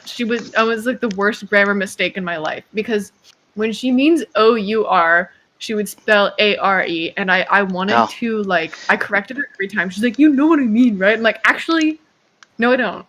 I don't know what you mean. What about Especially? especially? People Same roommate. Yeah, you hear that a lot. Especially, you're like, that's not a word. Especially.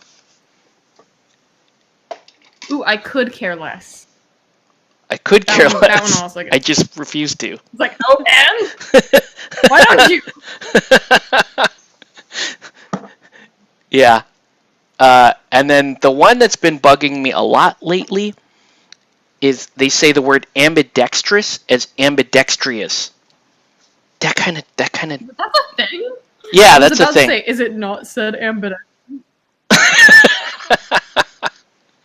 I was about to be so worried Yeah. that I was doing it wrong my entire life. Yeah, ambidextrous as opposed to ambidextrous. What is ambidextrous? Dyslexic. That's like the adverb. You do it in an ambidextrous. No, you can't. Still doesn't work. Doesn't matter. I don't know. It doesn't matter.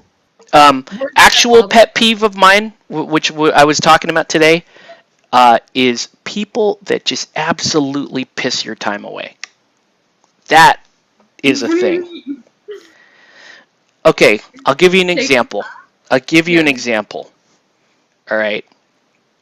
Somebody asked me before to take a hard file and put it into a form where they could email it out, right? Mm-hmm. So I said, oh, that's easy. Give it to me. I'll throw it in my scanner. We'll scan it, make it a PDF. I'll email it back to you, and you can send it to whoever you want. That was it, right? But no. And I think some of you folks have heard this rant on my stream before. This person decided to turn that, just a simple, takes 4 minutes to scan it on my little scanner thing here. They decided to turn it into a 4-day event with different appointments, and we need to be there live, and it has to be this thing, and you've got to scan it and put it on a special drive, scan it directly to this USB instead of. I'm like, it doesn't matter. You just scan it. It doesn't matter. Once you do that, I send it to you, and you go on and live your life. And you just do your thing. But no, it had to be, well, you don't understand the whole story. I'm like, what? No, you don't understand how easy scanning is. It's not, this is not a thing. Yeah, stuff like that. I don't know, just people that are very wasteful with time and how it might impact you. I don't know. Does that make sense? Like, ooh, yes. Maybe. So yeah, go ahead. Stupid people is your pet peeve, because that's one of my big pet peeves. It's stuff like this, right? Let's say you were in a long line, and you're in a long line, you're at a restaurant, and you're going to order food, and the menu is available at the front when you go in the door. If you get a little pamphlet menu to go, you're going to place an order to go. And there's a menu, a big overhead menu, like as you are waiting in line. Okay? So you're waiting in this line for like 30, 45 minutes or whatever, and you're finally, you get to be the second person in line, and the person in front of you, they get to the front of the line, and what do? They cut right in front of you.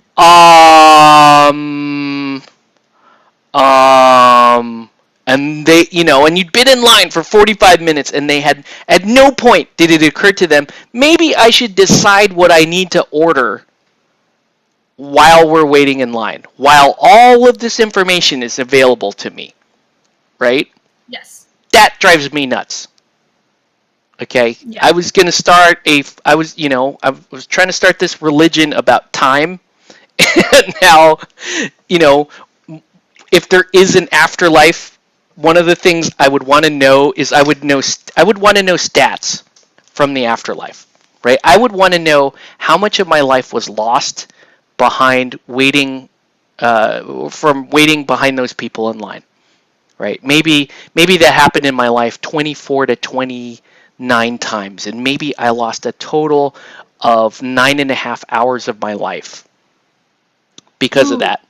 Maybe you lost 3 to 9 days of your life because of looky-loo traffic, where people are on the safe side of a freeway, but they want to look at what's going on. Maybe you lost You know what I mean? So it's almost like I want to know how much of my life was just lost to people idling. That's what I want to know. I don't know. Anyways, I agree. pet I agree. peeve. What's the next question? I feel like we spent a I lot of know time on we that. did. See, that was me doing my own pet peeve and burning our lives, complaining about it. All right. Let's see. No, no, we did that. We did that. We did most of these. Oh gosh, this is a nice mean one. Least favorite actor or actress. Wow, this could get rough. Ooh, I could get like visceral. This could get bad. Okay. There are way too many. I mean, here's the thing: when characters annoy me on TV shows, I feel like they've done a good job because it's like their job to annoy me if they have like motives like that. So I guess I'm Yeah. not mad at that per se.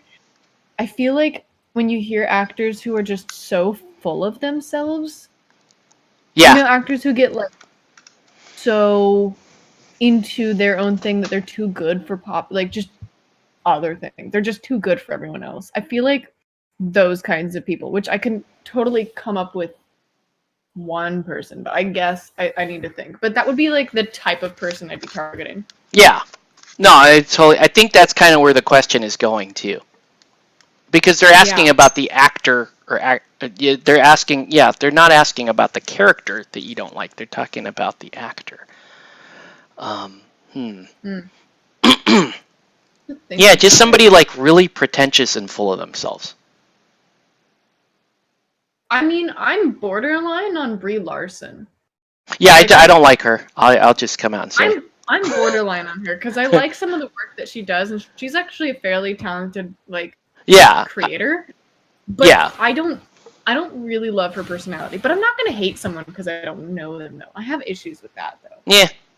I don't know. Maybe she's a total bro to her friends, but like a total dick online, you know? Yeah. That makes sense. So I'm borderline on Brie Larson. Okay. But shoot. I think I've tuned out most of the people I don't actually like. I think I have my head is just full of like people I like. I think. Well, no. Okay, I'll put it to you this way: there are very few people. There are very few actors that are working today that I like, but there are also like almost very few that I just absolutely despise.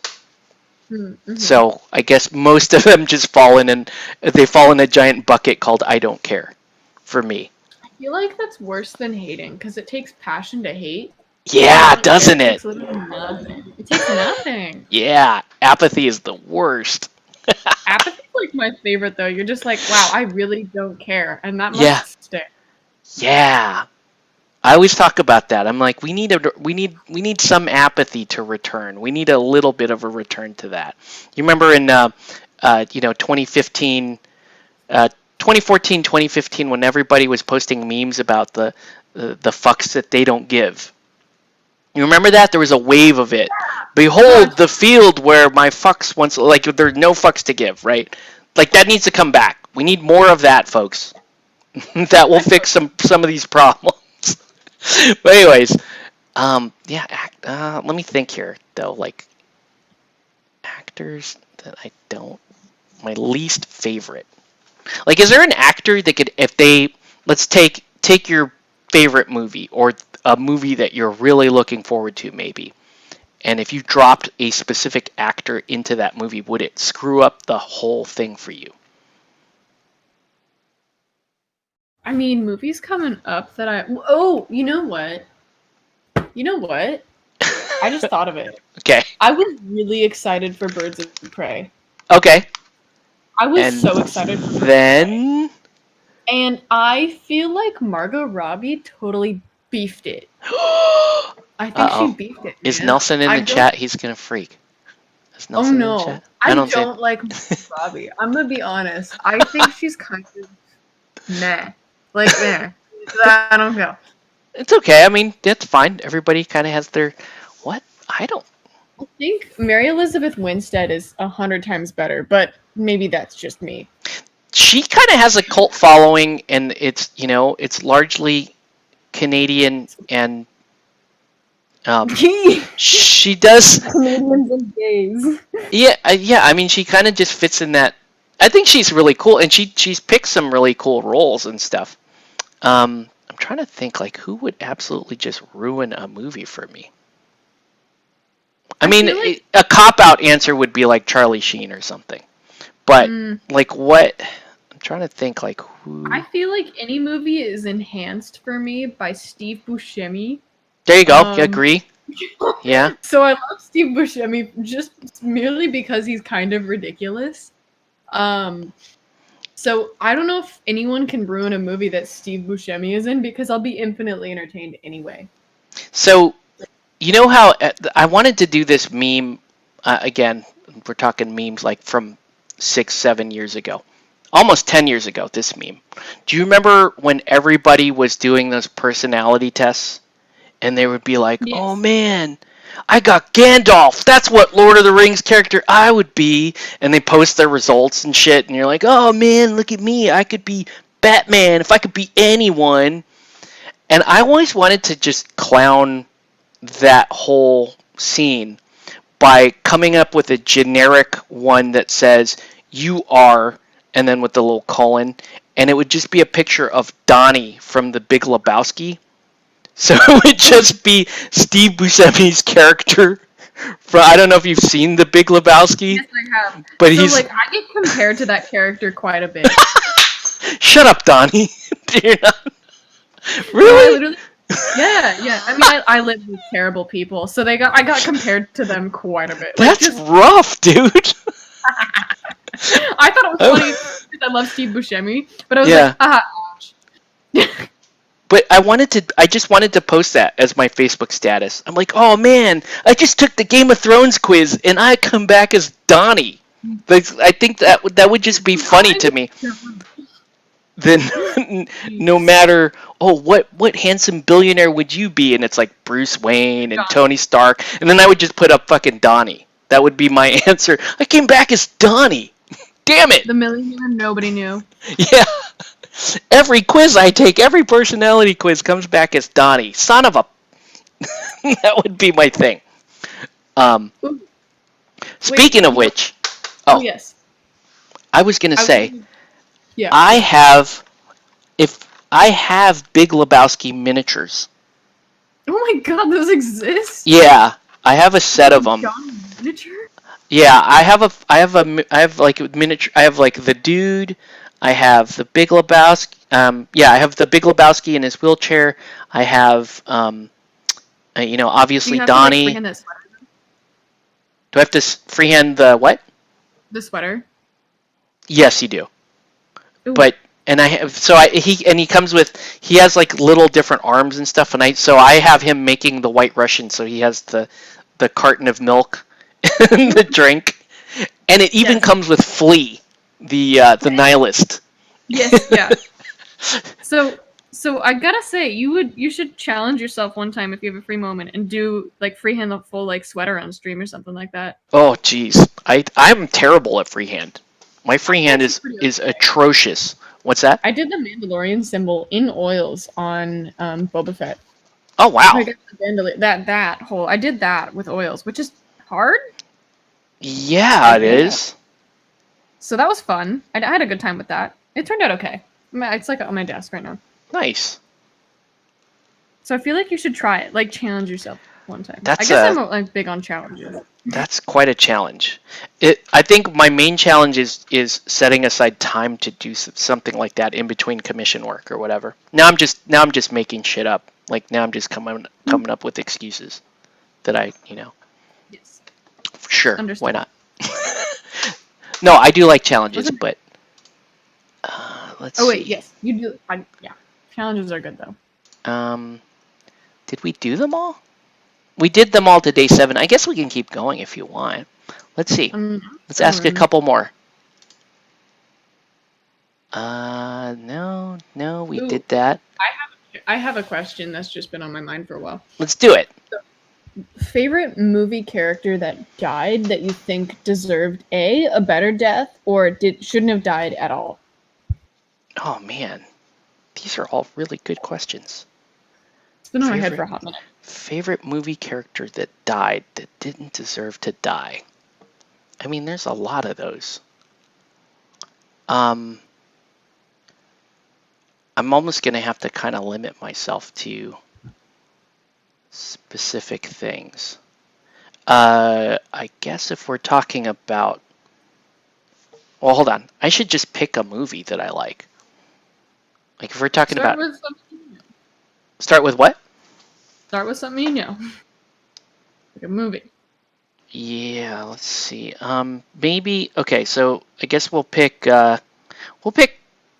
Excalibur. Okay. And the character that I don't think should have died, or should have died a better death, I guess would be Sir Gawain, who was played by Liam Neeson. Mm-hmm. Deserved a better death. Definitely should have died in the movie, but his death was off-screen and just not very important, and that was kind of sad. Because it's Liam Neeson. It's Liam Neeson's niece, son. Yeah. I don't know. What do you got? Okay. New Star Wars, which Han Solo? already Yeah. Huh? No, go ahead. Yes, Han Solo's on my mind, but Okay. I feel like I love Gwendolyn Christie like a lot. Okay. So her character, Captain Phasma. Yeah. I just love that character, and I love the potential she had. Kind of has a dumb death. Yeah. Stupid death. Yeah. Stupid. I was like, you should have died with more dignity, and take the dang helmet off. We want to see Gwendolyn Christie. Yeah. Okay? What's the point of I want that? to see her face. Sure. Because it would have created a really great foil for from the beginning of the first movie, saying who gave you permission to take off your helmet, and for Finn's character. And so that would have been a huge motive to have that helmet knocked right off her face. Even if they changed that small detail, I feel like it would have been a lot more vindicated. I feel like that character in general was sorely underused, and it was a lot of potential for that character to be a really cool Star Wars character, and it just didn't happen. I know, and they also had this 6'3" actor just at their disposable. At their disposal. My God, she's not disposable. No, but seriously, they had this tall ass actor at their disposal and didn't do anything with her. Yeah, not to mention talented. This tall ass talented actor out there that awesome. Could have been right, and even Finn's character in general, pretty underused through the movies. And he's supposed to be a principal character, and you just don't. Outside of the first movie, you just don't get much from him. Even though he gets his screen time, but his big moment in the second movie could have been a really big moment, and they just, I don't know, I just kind of hated what they did with him from then on. Yeah. So, yeah, that's a good one. Let's see. More characters that... Hey, what's up, Warboss Tay? Phasma was ruined, dumbest movie death scene in Saving... since Mellish in Saving Private Ryan, and so much wasted potential. Yes, yes, sir. I agree. I'm in. Yep. Wasted potential. Yeah. So we're cheating ahead. We're cheating and jumping around through your daily questions since I'm randomizing my actual video uploads, so that so I'm only answering one question. But during streams, I'll answer as many that are interesting. Just shotgun as many as possible. Yeah. Who else deserved a better death? There are some movie deaths that I think are hilarious, that should stay exactly the way they were. I'm thinking of Steven Seagal in Executive Decision, one of the funniest, best, kind of made that movie for me. Which is, they build Steven Seagal. Oh, Steven Seagal's in this movie. Steven Seagal is kind of a ridiculous action movie hero anyway. And they build him in this movie is like, oh yeah, Steven Seagal's going to be in it. It's such a badass action movie. And he dies in, I'm just going to spoil it since I don't think you're going to actually watch the movie. But in the movie Executive Decision, like he's this badass, he tells them what to do and all, like he's getting the main characters ready. You think, oh man, he's going to be like the dopest dude in their unit. And he basically just falls out of a plane and just he just falls out of a plane. And he's gone. Like 5 minutes in, it happened. I watched it in the theater and laughed so hard they nearly kicked us out of the theater. Jeez. Oh look, Warboss Tay just wrote it. Most hilarious movie death scene is a tie for me between Steven Seagal and Executive Decision and Samuel L. Jackson. And you're talking shark movie, so Deep Blue Sea, which had which did actually have a hilarious Samuel L. Jackson death scene in it. My gosh. You know what? We talked about this the other day. When we were talking about movie phobias, right? Like, what are the scare? Ooh, I'm ready. Ooh. Yeah. Anything arachnophobia. Like, I know. Yeah, any spiders. Like, nothing. I will not do spiders. That is a big no. But you painted a spider. It was a happy spider. Oh, I did paint a spider. You did paint a spider. Yeah. Oh, I had to look up reference for that. That was terrible. The worst. Yvonne made so much fun of me. Yvonne made so much fun. It was terrible. It was a good painting of the spider, at least. And it was happy. Context. I used to paint all or at least some of the windows for Comic Quest. So that's where that came from.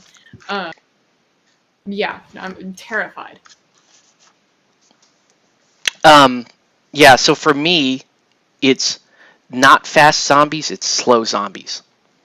Not the fast ones. Yes, you're right. Fast zombies don't scare me that much. I don't know why. I think it's because, like, you just kind of treat it like a regular human attacking you, right? The slow zombie, I think what's scary about it is just how they sort of lurch, and you could be, like, I could be in this room right now, and there could be one just sort of standing outside the door.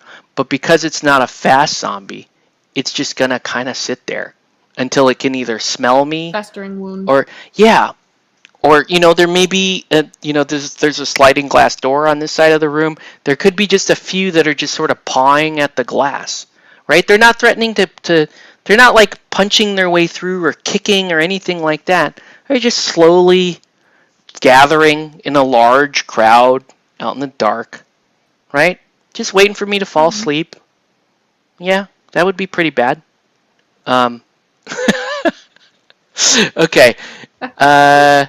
Let's see. I heard this pretty funny story that Steven Seagal was super famous in Japan, so he was in the poster instead of Kurt Russell, and then it came out and everyone was mad that he died. It was the best part of the movie. All right, good night, Warboss. Anyway, slow zombies. Specifically, slow zombies scare me, not fast zombies. Specifically, slow zombies. Okay. Anything else? A lot of people are afraid of dolls and clowns. I think clowns are neat. I liked clowns, even when I was a little kid. I think they were super cool. I find them creepy. I don't know that I'm scared of them, but I do find them creepy. Seek out a clown.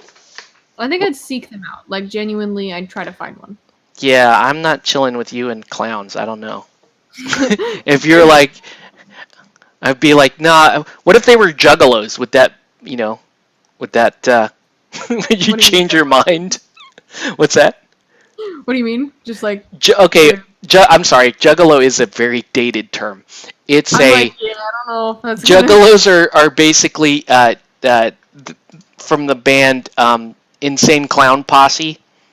From, I guess they were popular in like the 90s or whatever, they were kind of a trashy, shitty band.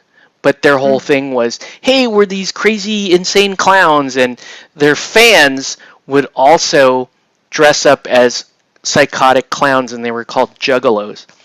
Ooh. But it wasn't but they were universally sort of mocked. It wasn't that they were scary. They were just like lame. So Just lame.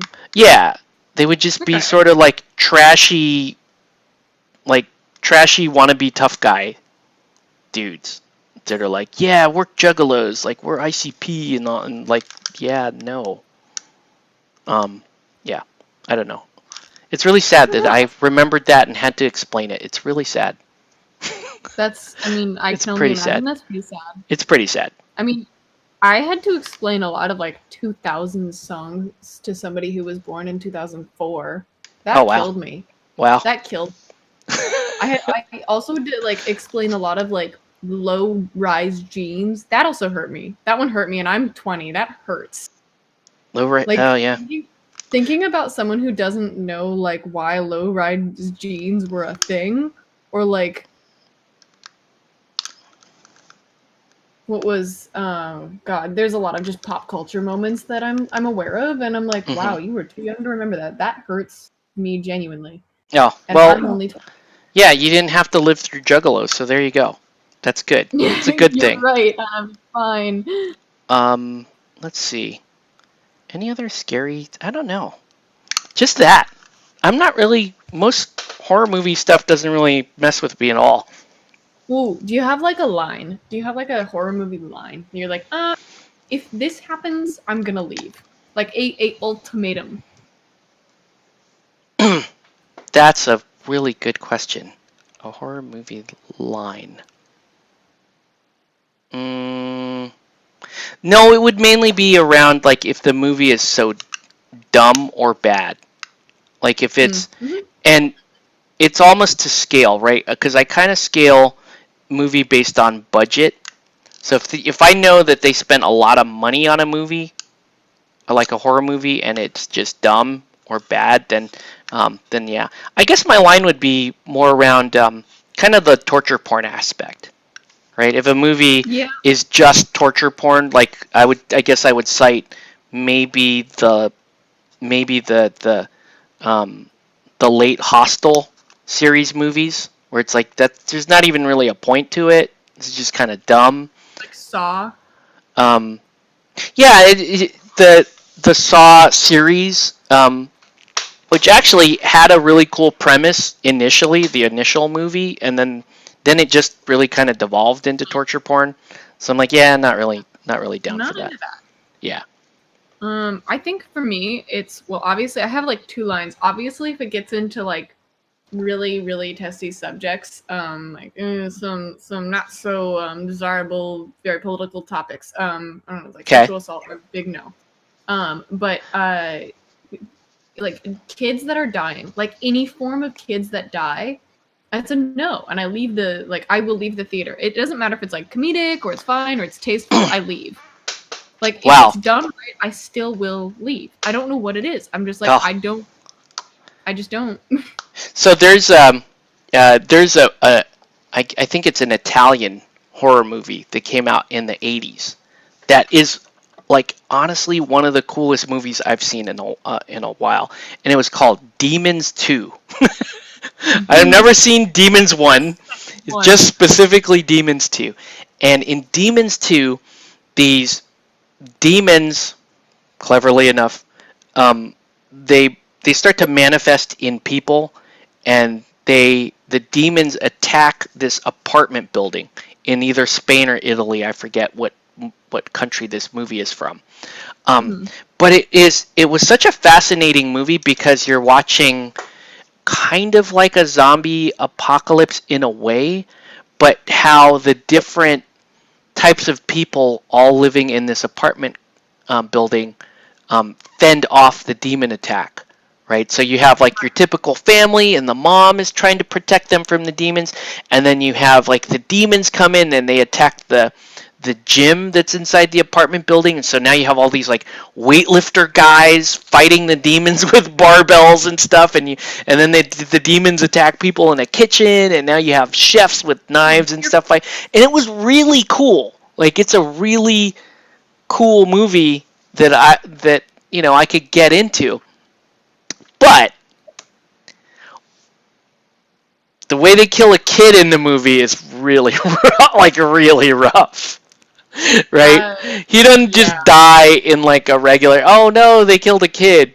Like, stuff happens to this kid after he dies. It's like even, and so I'm like, wow. And these foreign movies, they don't spare anybody, man. Like, kid got it the worst. That little kid got it worse than anybody in the movie. But Yeah, there doesn't know. yeah, I don't like, especially being a parent now.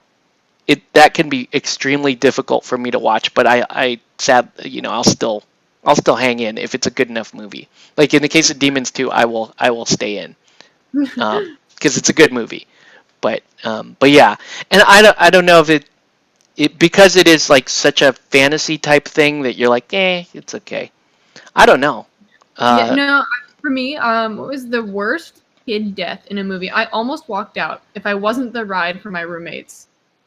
You would have just left them there. I would have left them. There was this. It was Doctor Sleep. It was like the sequel to what was it? The Shining.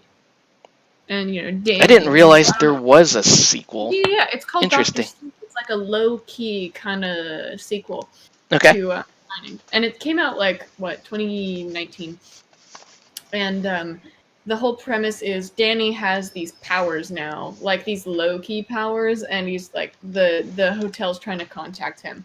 Okay. And there's this whole thing, and one of these, and it's like killing kids, and like there's a whole problem going on, and children are missing, and because like the Shining he's got the Shining. Yeah. And the hotel is after children or whatever. It's some weird, and he can't escape from it. So one of these kids gets lost. His parents are freaking out, and it's just like, it felt so real. And then this kid dies in like the longest minute of my entire life. Oh. And I literally almost left my roommates in the theater because just no. It was just a big no.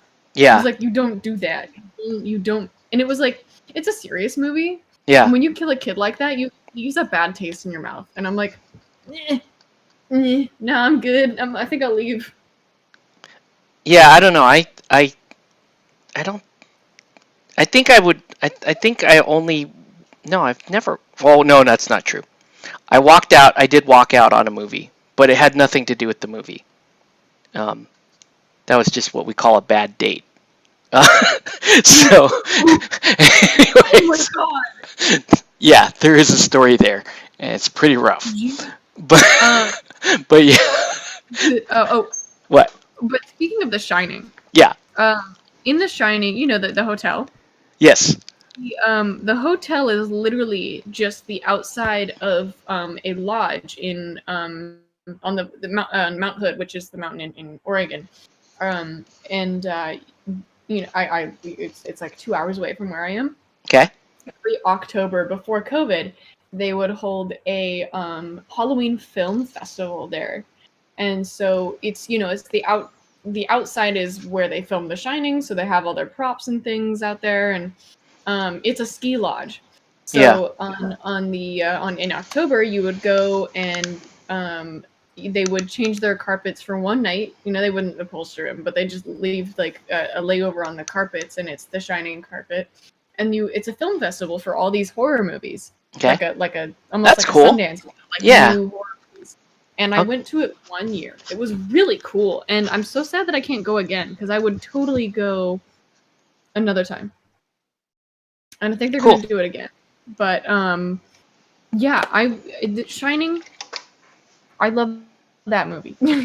It's an awesome movie. I love that movie. Yeah. What about have you ever seen Tucker and Dale versus Evil? I can't say that I have. Okay. That's a great movie. It's not it's a horror movie spoof. So it's actually a comedy, but it's also a horror movie, kind of. And kind of the premise of them, and it has Alan Tudyk in it, which everybody loves Alan Tudyk. That's another actor. I think any movie that incorporates Alan Tudyk is going to be a good movie. Do you know who Alan Tudyk is? I don't think I do. So he was He was the pilot in Firefly. He was the voice of K2SO. I just painted He, K2. yeah, Alan Tudyk's in a lot of stuff, and he's awesome in everything. He was Pirate Steve in Dodgeball. Everybody loves that. So, anyways, this movie has Alan Tudyk in it, and it's basically it's a horror movie spoof where you have college kids going into the woods, right? And Alan Tudyk and his buddy are Tucker and Dale. They're just a couple of like yokel types, and throughout the movie, the teenagers believe that Tucker and Dale are trying to kill them, a la Deliverance or a la any of those other like Yokel in the Woods horror movies, and Tucker and Dale believe that the college students are all trying to kill themselves. Oh my gosh. So that's kind of the premise of the movie, and it's amazing. Is it on the list? Let's check. See, this is why we do this. We have to find out now. It's such a good. I doubt it would be because it's really that good of a film. Tucker and Dale versus Evil. No, of course not. Too good. It's too good for Amazon Watch. But if you get the chance, worth the watch. Tucker and Dale versus Evil. If you don't mind gore and that kind of thing, it's really done in the spoofy like type of manner. And yes, Alan Tudyk is awesome. And they've been talking for years about possibly doing Tucker and Dale versus Evil Part 2. But I don't know if that's going to happen. I hope it does. It sounds like everybody, the main characters, are all kind of on board to do it. So, anyways, just a great movie all around. Definitely. Yes. I also am in love with Ash versus Evil Dead. Yes. Also awesome. That's a whole cool franchise. Yes. And I could like this show. It's okay. Okay. Good. Yeah. We were also on Twitch on Watch Party is Maniac Cop 2, which has Bruce Campbell in it. Good. And it's also one of my favorite. It's technically a horror movie, but it's not. It's just cool. It's just this undead, like really, like psychotic cop that comes back. Like that's it. That's all you need to know. It's just a cool premise for a movie. And yes, Bruce Campbell's in it, and it's pretty dang awesome. So, am I gonna do anything else? I guess I'm done with these. I guess I'm done. They're like the same because they're exactly the same. And then you have. Is there anything? I think we're done. Yeah. After this, I'm gonna jump into some MCP, I guess. Let me see if there's any other cool questions we could jump into while we're here. I think our questions are also good because we've been enhancing this with our own questions here. Any good hobby questions? Hobby questions. Let's see. I don't know why let's read it. It sounds like not a hobby question. Well, let's do it. If you can be an ethereal spirit that could float around and observe any in-game fictional battle with no fear of being hurt or killed, which battle would you want to spectate? Now that's out there. That's out there. That's not a hobby question. I guess it's tangentially a hobby question, but you can. I'm gonna. Let's expand it. Let's say you could be that spirit and be in any or observe any fictional scene in any movie or game or anything. Let's just expand the question out. Any movie, any game, like witness a battle, like from afar, Yeah, like in real time.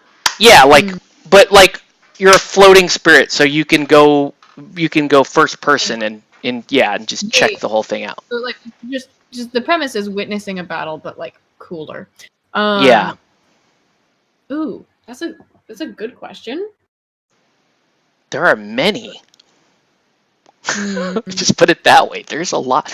Chat has, I don't know what that. I think chat is there. I think I'm gonna assume that they agree with every single answer we've given. That's why they're not supplying their own answers. We're just that good. We're that I'll good. take it default as like you agree with my opinion 100%. Yes, absolutely. No differing from anything, and I'm just, I have the ultimate opinion. You're. Unless somebody else says something otherwise. Any like battle? Yeah, I don't know. Well, it does. I'm not. It doesn't even have to be a battle. Maybe it's just an event. Just witness something. Yeah. I feel like I would love to watch the Sarlacc pit like first person. Do you mean in general or just that one, the Return of the Jedi fight? Return of the Jedi scene. Just watching that whole thing unfold first person would be interesting. I kind of want to see all the moving parts. From like, where would you be? You would be inside the Sarlacc, like watching people get thrown in? I would be able to, I would start like above, watching kind of people go thrown in. And then I'd kind of like get in closer, maybe close to the ship, right where like Luke like gets his lightsaber and stuff. Like I would enjoy watching that because I want to see how things unfold. First person, make it interesting. But I don't know why that's the first thing that kind of came to my head. I feel like there are other answers that would be better than that. Well, yeah, but I mean that is a really good one. You could see Salacious B. Crumb, who is cool. That little thing that sits on Jabba's lap. That thing is awesome. Yes, I know you can get one at like Galaxy's Edge. I kind of want one. I'm like, next time I go to Galaxy's Edge, I might pick one up because I like it that much. Yeah, that would be cool. Let's see, battles. Well, it's like some really cool battle. Like you could just watch. I would want to watch. This is kind of an oddball, but I would want to watch the Siege of Jerusalem at the end of Kingdom of Heaven. I would watch that. That would be cool. That's obscure. All those guys with like Kingdom of Heaven is low key one of my favorite movies, and I really didn't think anything of it when I saw it in the theater, but I watched the director's cut of that movie, and it just gets better the more I watch it, which is a little weird, right? But I don't know, just the whole siege parts and like, how they have to handle the the Saracen siege towers, like that is a really cool. There's just a lot of cool ingenuity in that movie. Like it's really underrated, right? Forget for the fact that Legolas is the main character, right? Like forget that for a second. But it's cool. It's got Jeremy Irons in it, and it's got Liam Neeson again. So I guess apparently I like any movie where Liam Neeson eventually dies is already gonna be good. Although Phantom Menace not that great to me, but still, yeah, that movie's like super underrated, and I really enjoy it. But yeah, I would want to watch that battle. I would also want to watch the last battle in Excalibur, obviously. Hoth is one of my favorite battles of all time. I'd love to watch. I will compulsively just watch Empire Strikes Back solely for even since I was like really little. I watched Empire Strikes Back just for Hoth. Yeah. Just for the Hoth sequence. Like I talk a lot of shit about Star Wars in general, but I am pure fanboy when it comes to the Hoth stuff and when it comes to Empire. Like I'm on board. I have an AT-AT Lego set. I've got two AT-AT Lego sets sitting next to me. One from the 80s and one from now. I have a Tauntaun plush sitting next to me. I have a full thing just dedicated to Hoth. I have a whole nother AT-AT like Bandai like build it kit. Nice. I love Hoth. Hoth is like by far the coolest. I think I would probably choose Hoth. Now that I want to take back my answer. I want to take Hoth. Okay, you're gonna move over to Hoth. Yeah, see, I'm Jason actually says Kingdom the answer. Kingdom of Getting Heaven is a slow burner. It's a very good movie, just flat out. It's interesting. Um, any other battles? Everybody's gonna say like Saving Private Ryan, the Omaha Beach scene. I would not want to watch that firsthand, personally. I wouldn't. It's a little. That's intense. That's a little. Ooh, what about? It is intense. I just thought about any Lord of the Rings battle or Pretty Hobbit. much. Yeah. I would Any of the whole Two Towers. That battle, the Helm's Deep battle is awesome. And that's probably the best one. That's what I would pick. Helm's Deep. I would watch that battle. What battle with the orcs in the I think it's the second or third Hobbit movie. I think it's the second Hobbit movie. Was You that? know, I don't remember. Yeah, I don't know. What other movies would I watch? I'm vibing with like rewatching the whole Hobbit thing. I think Desolation. It was Desolation of Smaug. There was a whole battle scene, and like you saw the origin. It's just really intense. I also have The Hobbit sitting next to me. This is another book that I've set next to me. Well, actually, I have The Hobbit sitting next to me, the book. Okay. But it's so beat up and old. It's just the Hob. It's just the Hob. Man, I know there's like 100 movies that we are not thinking of right now. No, There's we're a not. bunch. Yeah. Okay. Good. Missed opportunities. Good answers, though. I still like our Hoth answer and the other answers. And yeah, I'll throw in the Game of Thrones the battle at the wall. That was really cool. Let's see. Yeah, I'd honestly watch that just on its own. Oh no. Where'd it go? Okay, I lost the questions for a second. That was in Hobby. Yeah, I know. I saw. Here, I'll prove it. Just the Hob. That's funny. Huh.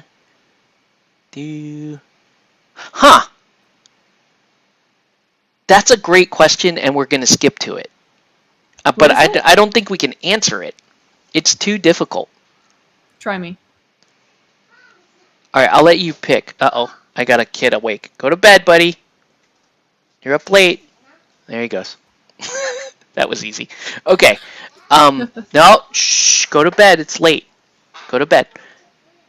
Is it, okay, just pick either 10 or 12. Let's do that. Pick the number, 10 or 12. Say 12. Okay. The question is, describe a talent you forgot you had. Talent I forgot I had. I mean, if we forgot we had it, how are we answering the question? Well, recently remembered that you had it, I feel like. You're like, kind of oh, yeah. I can do that. I mean, I can burp on command. Okay. There you go. There's the talent. I do that. I can touch my tongue to my nose and chin.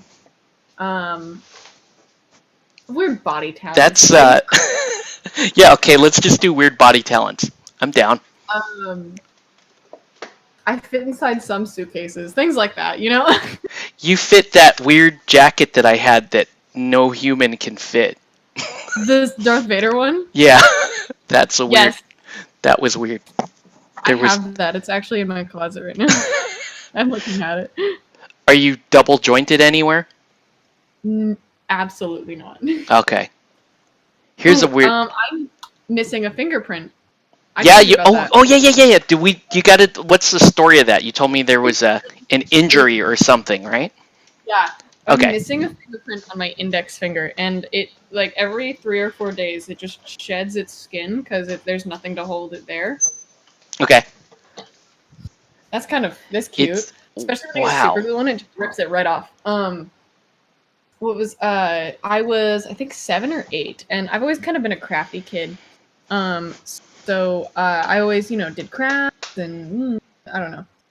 I was sewing something with a friend of mine, and we were just like we were doing little kid craft things. 7 or 8 years old. I recently moved here, and I had a pair of scissors, and I was trying to cut a hole in fabric, and I didn't understand how to cut holes in fabric. So I put Uh-oh. my finger Oh, like, no. oh yeah, well, it was round. So if I put something like round on it, I would cut through that. Then I'll have a hole in the fabric. It'll look great. So I put my finger there and I cut right through my finger with the scissors. Oh. I nearly cut off the tip of my finger, just barely. And I had Ooh. 2 friends over, and we were all just crafting together. And I looked at them and I screamed hard, just deadpan, like looked at them, lots of blood, screamed at them. Just And then so you know what you do when you burn yourself? You shake your hand a lot. And Yeah, it's like, you do this. You like flick your hand around. Yeah. So Yeah, now you're okay, flinging blood everywhere. So imagine that, but like wrist rotation 180, like Oof. just running through the house too, going to my mom, running to her, and I have Jackson Pollock to my house with blood. That's a really good description So yeah, Jackson for Pollock Jackson Pollock fans. Yeah. like expressionist era, like everywhere. Yeah. And I couldn't tell my mom at all because I was screaming so much, and I feel like it was almost performance piece, like Yeah. And speaking as an artist who knows art history, I guess, shaking my hand so hard that I go to my mom and I'm screaming at her, and she's freaking out. She's like, "What's going on? What's going on?" And I whip her in the face with blood, and it goes right across her, like movie style. And she's like, "That wasn't water, was it?" And so I'm screaming, and she took me to the ER. But to this day, we still find spots of blood in this house. Ooh. So we still find it. Like my mom texted me. I was on my way up to Oregon from California, and she texted me a picture. It's like, "Guess what I found?" And I'm like, "No." She's like, "More blood," and it was just, yeah, we all know what that's from. Wow. Anyway, that story. Talent that you did not know you had. Well, not having a fingerprint. That's good.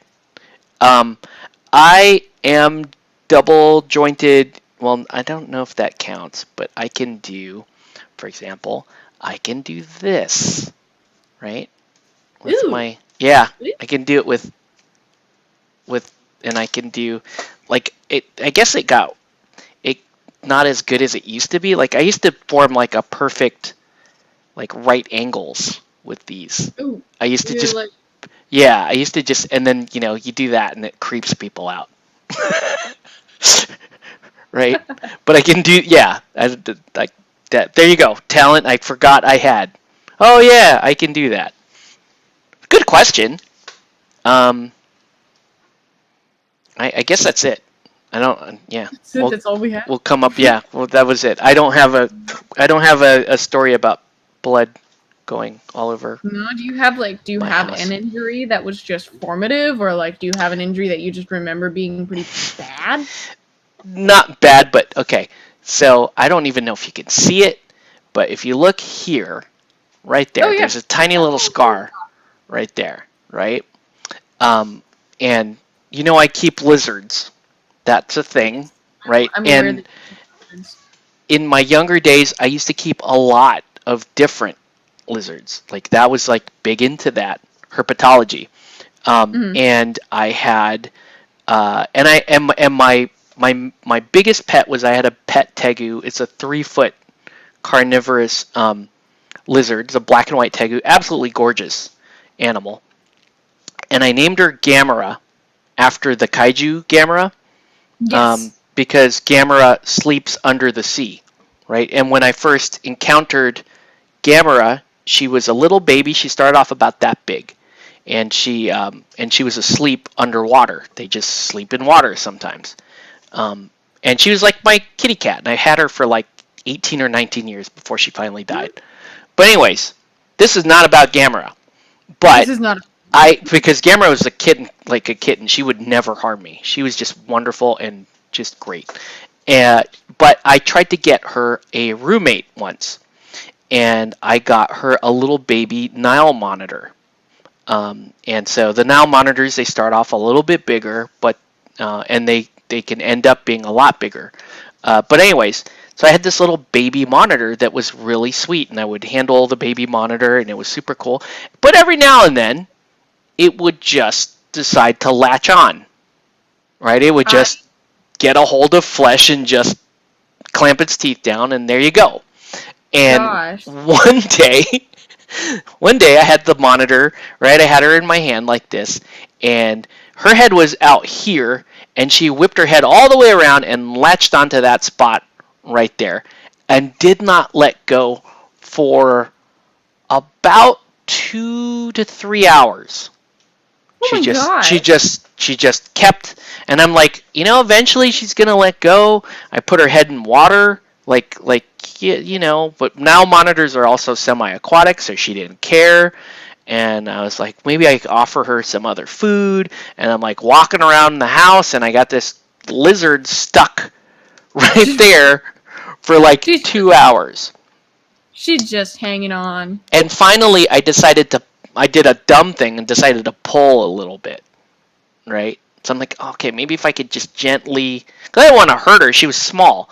If I just pull a little bit, and as I started to pull, I could feel the jaw tightening up even more. So it's starting to Yeah. rip off. Yeah, so it's starting to rip off this skin here, and I've got blood going all the way down my hand and everything, and I'm like, oh great, now she has the taste of human flesh, right? Eventually, she let go at the end of the 2 hours, and then didn't bite me again. But at that point, I was like, not keeping this animal anymore. So again, because she has tasted man flesh, we can't trust them anymore. So I ended up trading her to another like experienced pet owner who's really into monitors. But they warned me, like, because I had a tegu, and I'm like, man, my tegu's so cool, and she's like a cat, and like she'll actually eat cat food. It was really cool. So did you happen, and this is so weird, did you happen to give it to an experienced person who was slightly younger or No, in older. Elisa Viejo or older? No? Okay. Yeah. Why? I know somebody who collects monitors, and I was wondering if it was that person. That's all. Yeah, well, no, maybe that person ended up with the monitor in a third trade. Who knows? But no, I gave it to an experienced guy. He was older than me, and he kept a lot of different monitors. But he was the one that kind of told me, like, hey, they're oddly temperamental. They may be like really nice and sweet, but every now and then they're gonna go monitor on you. So just be aware of it. Just one Yeah. might say you have monitor. Nice dad joke. Pretty good. Pretty good. Thomas would be I've proud. Thomas got would be proud of that. Thomas Just would be very proud. he would be very proud Thomas of that. isn't.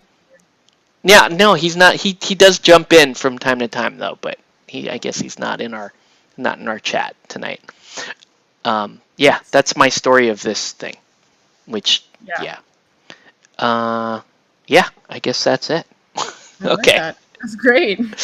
So I'm done painting for the evening, so I think we're gonna call our stream here, unless nobody in our chat answered any questions. We're just talking about. I mean, someone did. We got that. Yeah, I mean, people are talking, but they're not answering. I don't know.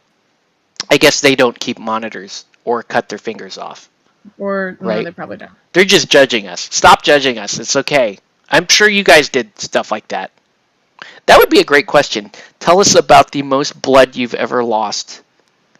I will tell you about a stream that was the most blood I've lost on stream, and it was also one of my most popular streams. Is when I was putting together. There was a metal. Night Models makes a metal mounted Wonder Woman, so she's riding the whole war horse thing. Very cool model. And I was pinning, right? And so when you pin a model, you have a little You have a little Oh yeah. pin vise like this, right? And and then you have like the copper or the little you cut your little pins out of this and you drill holes and you put them in, right? But this particular sculpt of Wonder Woman was made of very, very hard pewter, right?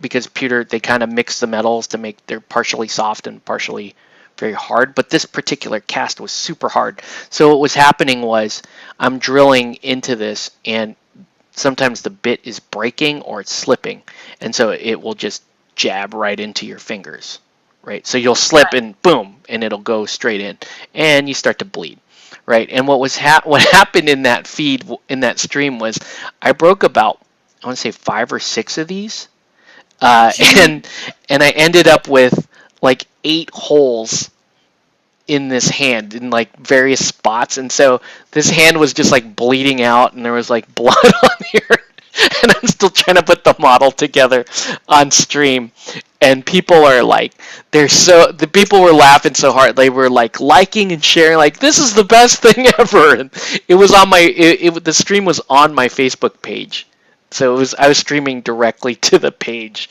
and it was like one of the most popular streams I'd done because I'm like Oh my God. I keep jabbing myself and like bleeding on air. So yeah, it can Wow.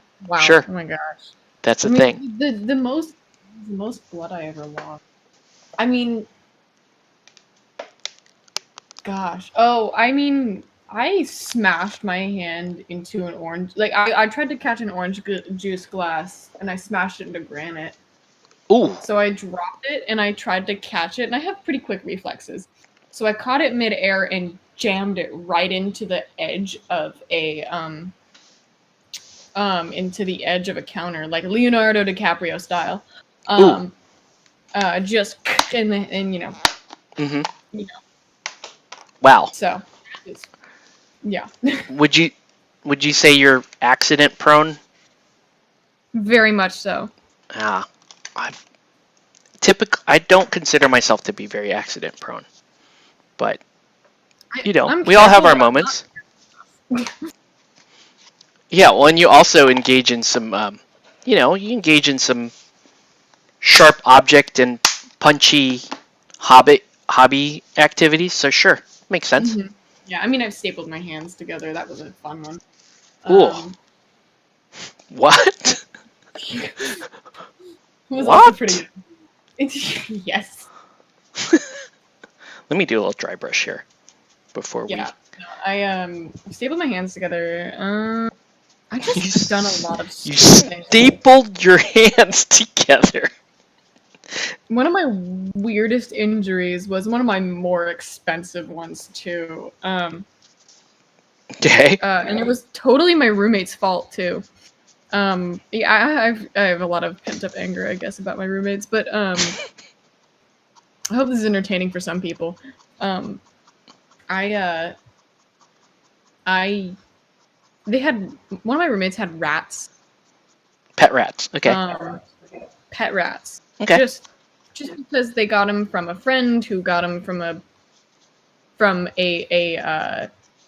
what do they do? They make they breed rats for snake food.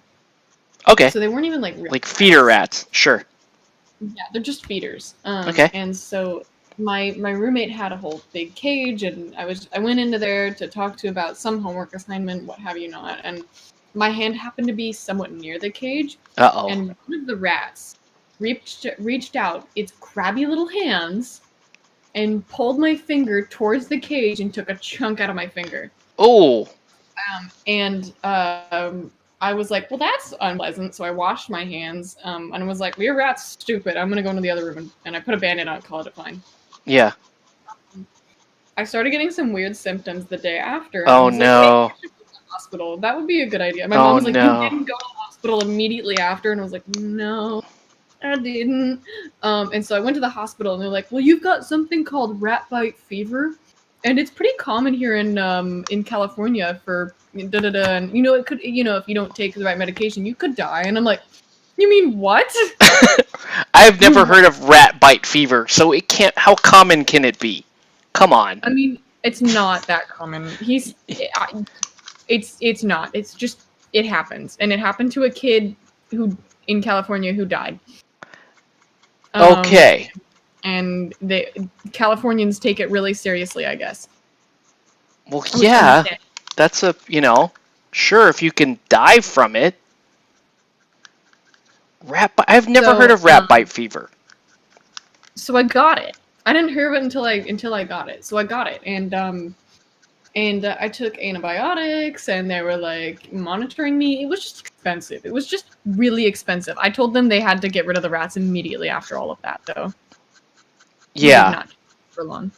Because you could die. Like, that's okay. But what did they? So their rat feeder business that kind of collapsed. Don't worry. I'm not saying that. I'm not like being overly sympathetic for the rat, but they just wanted them as pets. Oh, I see. They wanted feeder rats. Probably not a good idea, right? No. Terrible Probably idea. Not a good idea. Oh, wow. You have stories. I have so many. You have stories. Yes. Experience. Your life, yeah. Your life is color. You're not very old, but you've already faced some perils. We'll just say it. We'll put it that way. I've looked death in the eyes. Yeah, you've my life seems relatively safe by comparison. Yeah. Just take risks, man. Well, no, I guess they're different. Yeah, the risks that I faced in life they're just different. They're definitely not rat bite fever. I have. It's ridiculous when you say it out loud. Well, no, it's the whole. Okay, the odds of my hand was lingering towards a cage, and a rat grabbed my finger and took a piece out of it. Like, what possessed the rat at that point? And the rat is like, look, I got this great disease I want to spread. And they bit you. Like, yeah. I mean, it definitely sounds like a conscious decision. It felt like the rat, that something in the universe told the rat to come bite you. Oh, here's your chance, right? Maybe the rat was like scoping you out when you came in there. Oh, that definitely giving the rat bite fever to this poor human. We'll show those two-legged oppressors what's up, and then that's what happened. You're the unfortunate casualty of their, of their freedom movement. No more feeding us to reptiles, and a revolt. Yeah. Like, it was just really, it was just bad. The odds of that happening. Oh, and getting rid of them was also a thing, because they were like, why do you want to get rid of our rats? And I'm like, no, Rathu and Basil have to go. Rathu and Basil. Rathu was the one that bit me. It's actually, I don't know, would you consider it a show of character that they did get rid of the rats? Or no, I still think they were just awful. I made them do it. Like, they had no opportunity. I was also the guarantor of the apartment, so I would hold the apartment over their head and be like, if you don't get rid of them, you're moving out. Yeah. So it wasn't really more of a show of character. It was more like, get them out of here. Yeah. You're responsible for it. So you took a stand and said, no more rat bite fever for me. I'm going to look it up. I've never heard of this illness. Not that it's not that I don't believe you, because I totally do. Now I'm curious. I want to know about this. Rat bite fever. What? Yes. I thought for sure this was going to end in rabies. I thought this was going to end in rabies. And you having to get a rabies shot, like how the story is supposed to end. Um, let's see. Rat bite fever. Oh my gosh. People have become. Rat bite fever symptoms. Rat bite fever from the CDC. Yeah. Okay. Fever, vomiting, headache, muscle pain. Oh, one of the symptoms they don't talk about is Oh my gosh. is dizziness and vertigo. Yeah, so let's see. If not treated, rat bite fever can be a serious or even fatal disease. Holy crud. Signs and symptoms. Here we go. This is the interesting part. I don't know. I know we're bored, guys, but let's. I'm sorry. I feel No, like no, no. I'm not bored. And now we're just talking about Fever, vomiting, headache, muscle pain, joint pain, or swelling pain, rash. I have a scar from it too. Oh my gosh. Read it. Okay. By this time, any rodent bite or scratch wound that caused the infection is usually healed. Within 2 to 4 days after fever begins, a rash appears on the hands and feet. Where's the scar? It's on my finger. It's my index finger. So is it the one without a fingerprint, or is it the... It's the other index finger. So...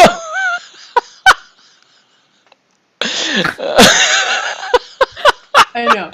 Am I not allowed to laugh at that? What the hell? You have... So, your stories are about what happened to each one of your index fingers. That's awful. I don't know why I think it's so funny, but I do. I think it's funny.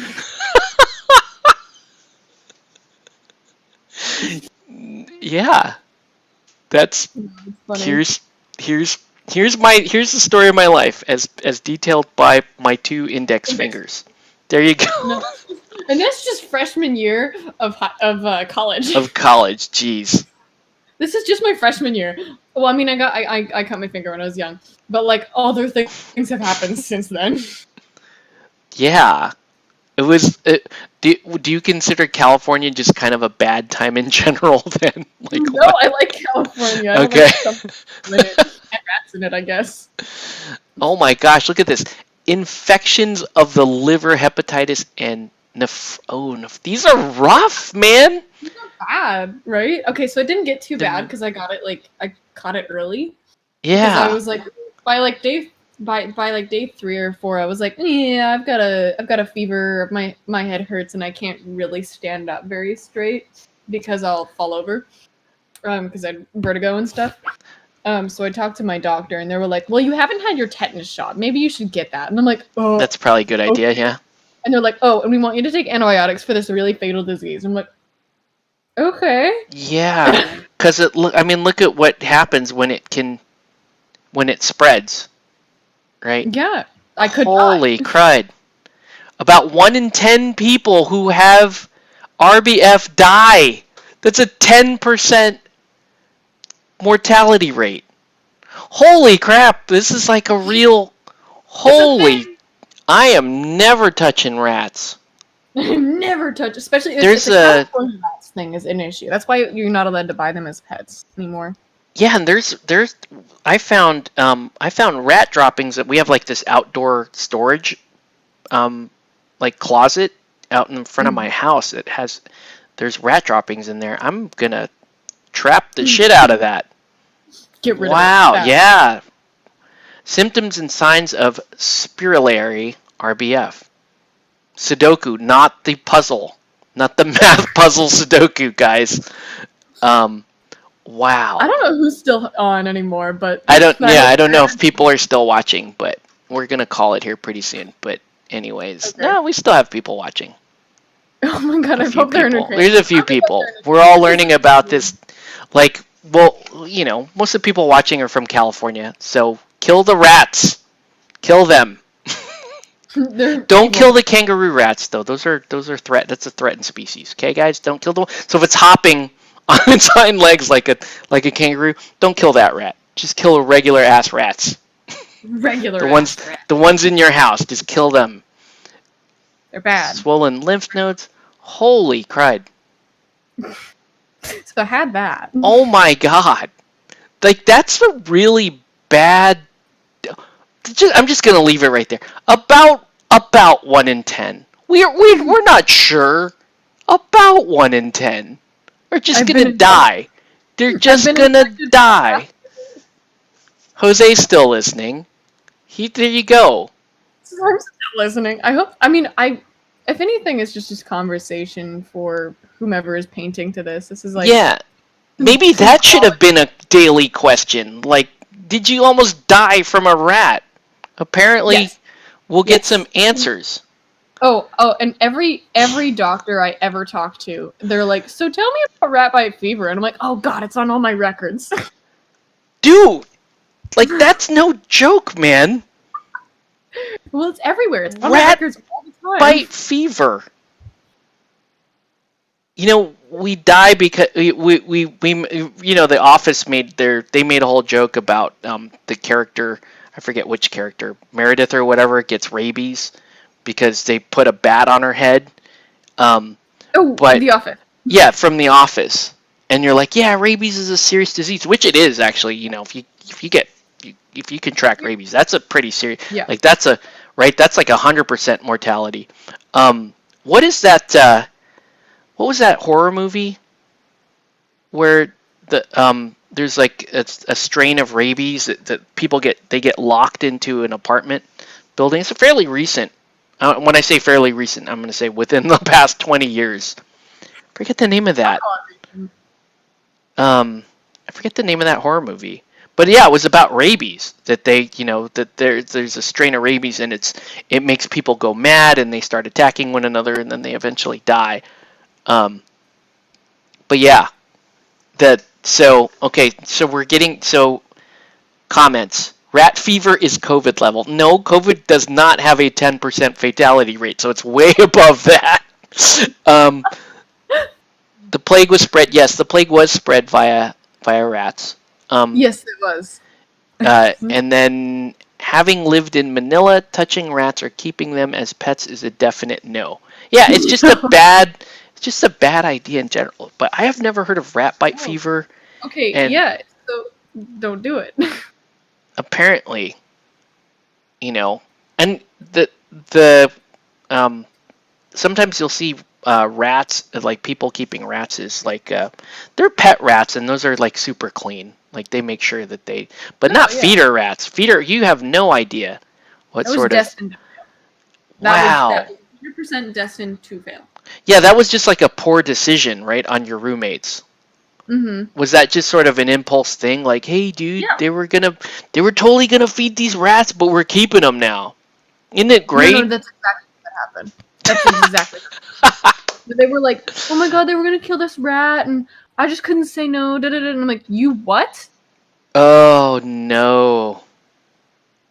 That's why when I had my giant lizard, I did not feed live rats. I made sure they were frozen. There were a couple of instances where I had to feed live because they hadn't unfrozen, and even then I did a horrible yet humane thing to the rat before I fed it, just to make sure that, nobody got hurt. What? I don't blame you. Yeah. See, I have no heart. There you go. You just have to... I have a vendetta against rats, so, like, I will take out my anger whether or not the rat actually hurt me. Like, so if it was... Not physically, but I would definitely, like, hold some kind of grudge, Yeah. Against most rats. Yeah. If you had to... Okay, if you were trapped in a house, and you either had the choice of having the house being surrounded by rats or by spiders, and you had to fight your way out, what would you pick and how would you do it? Much better question. I know I should have closed the stream, but I don't care. These are good questions. Okay. I think for me, I would take rats. I would take rats over spiders. I don't hate all rats.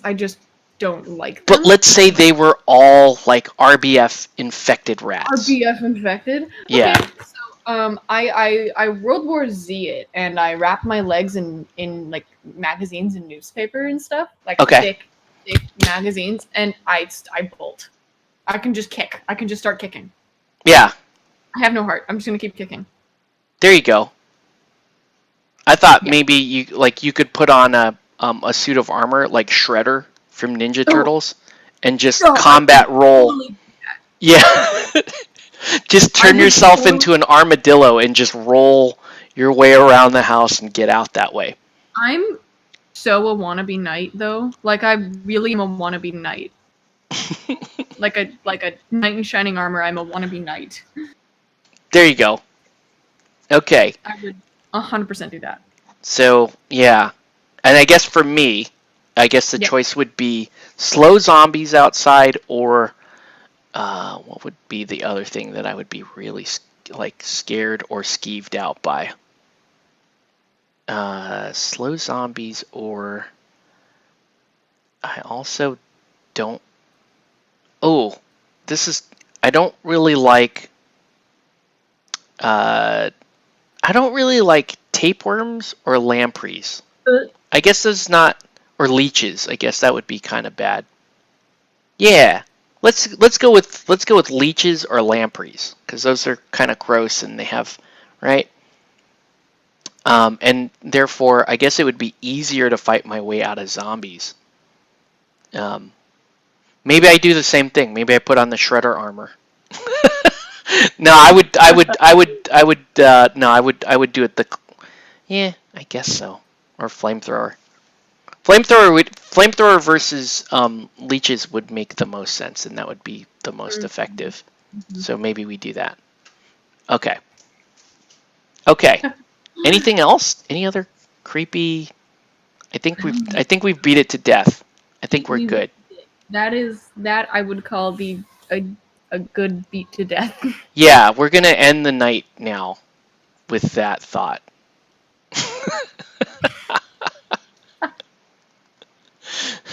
All right, guys. Any and I questions, comments, threats? We'll leave it on for another minute and then we'll call it. Thank you for hopping on. This has been extremely entertaining. I had a good time. Yeah. I was sketching and finishing up a commission of mine. Yeah, we'll do.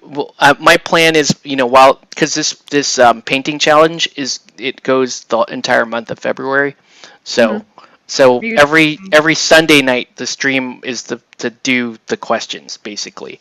Oh, sweet, yeah. And paint. So if anybody else wants to see that as well. Yeah, definitely.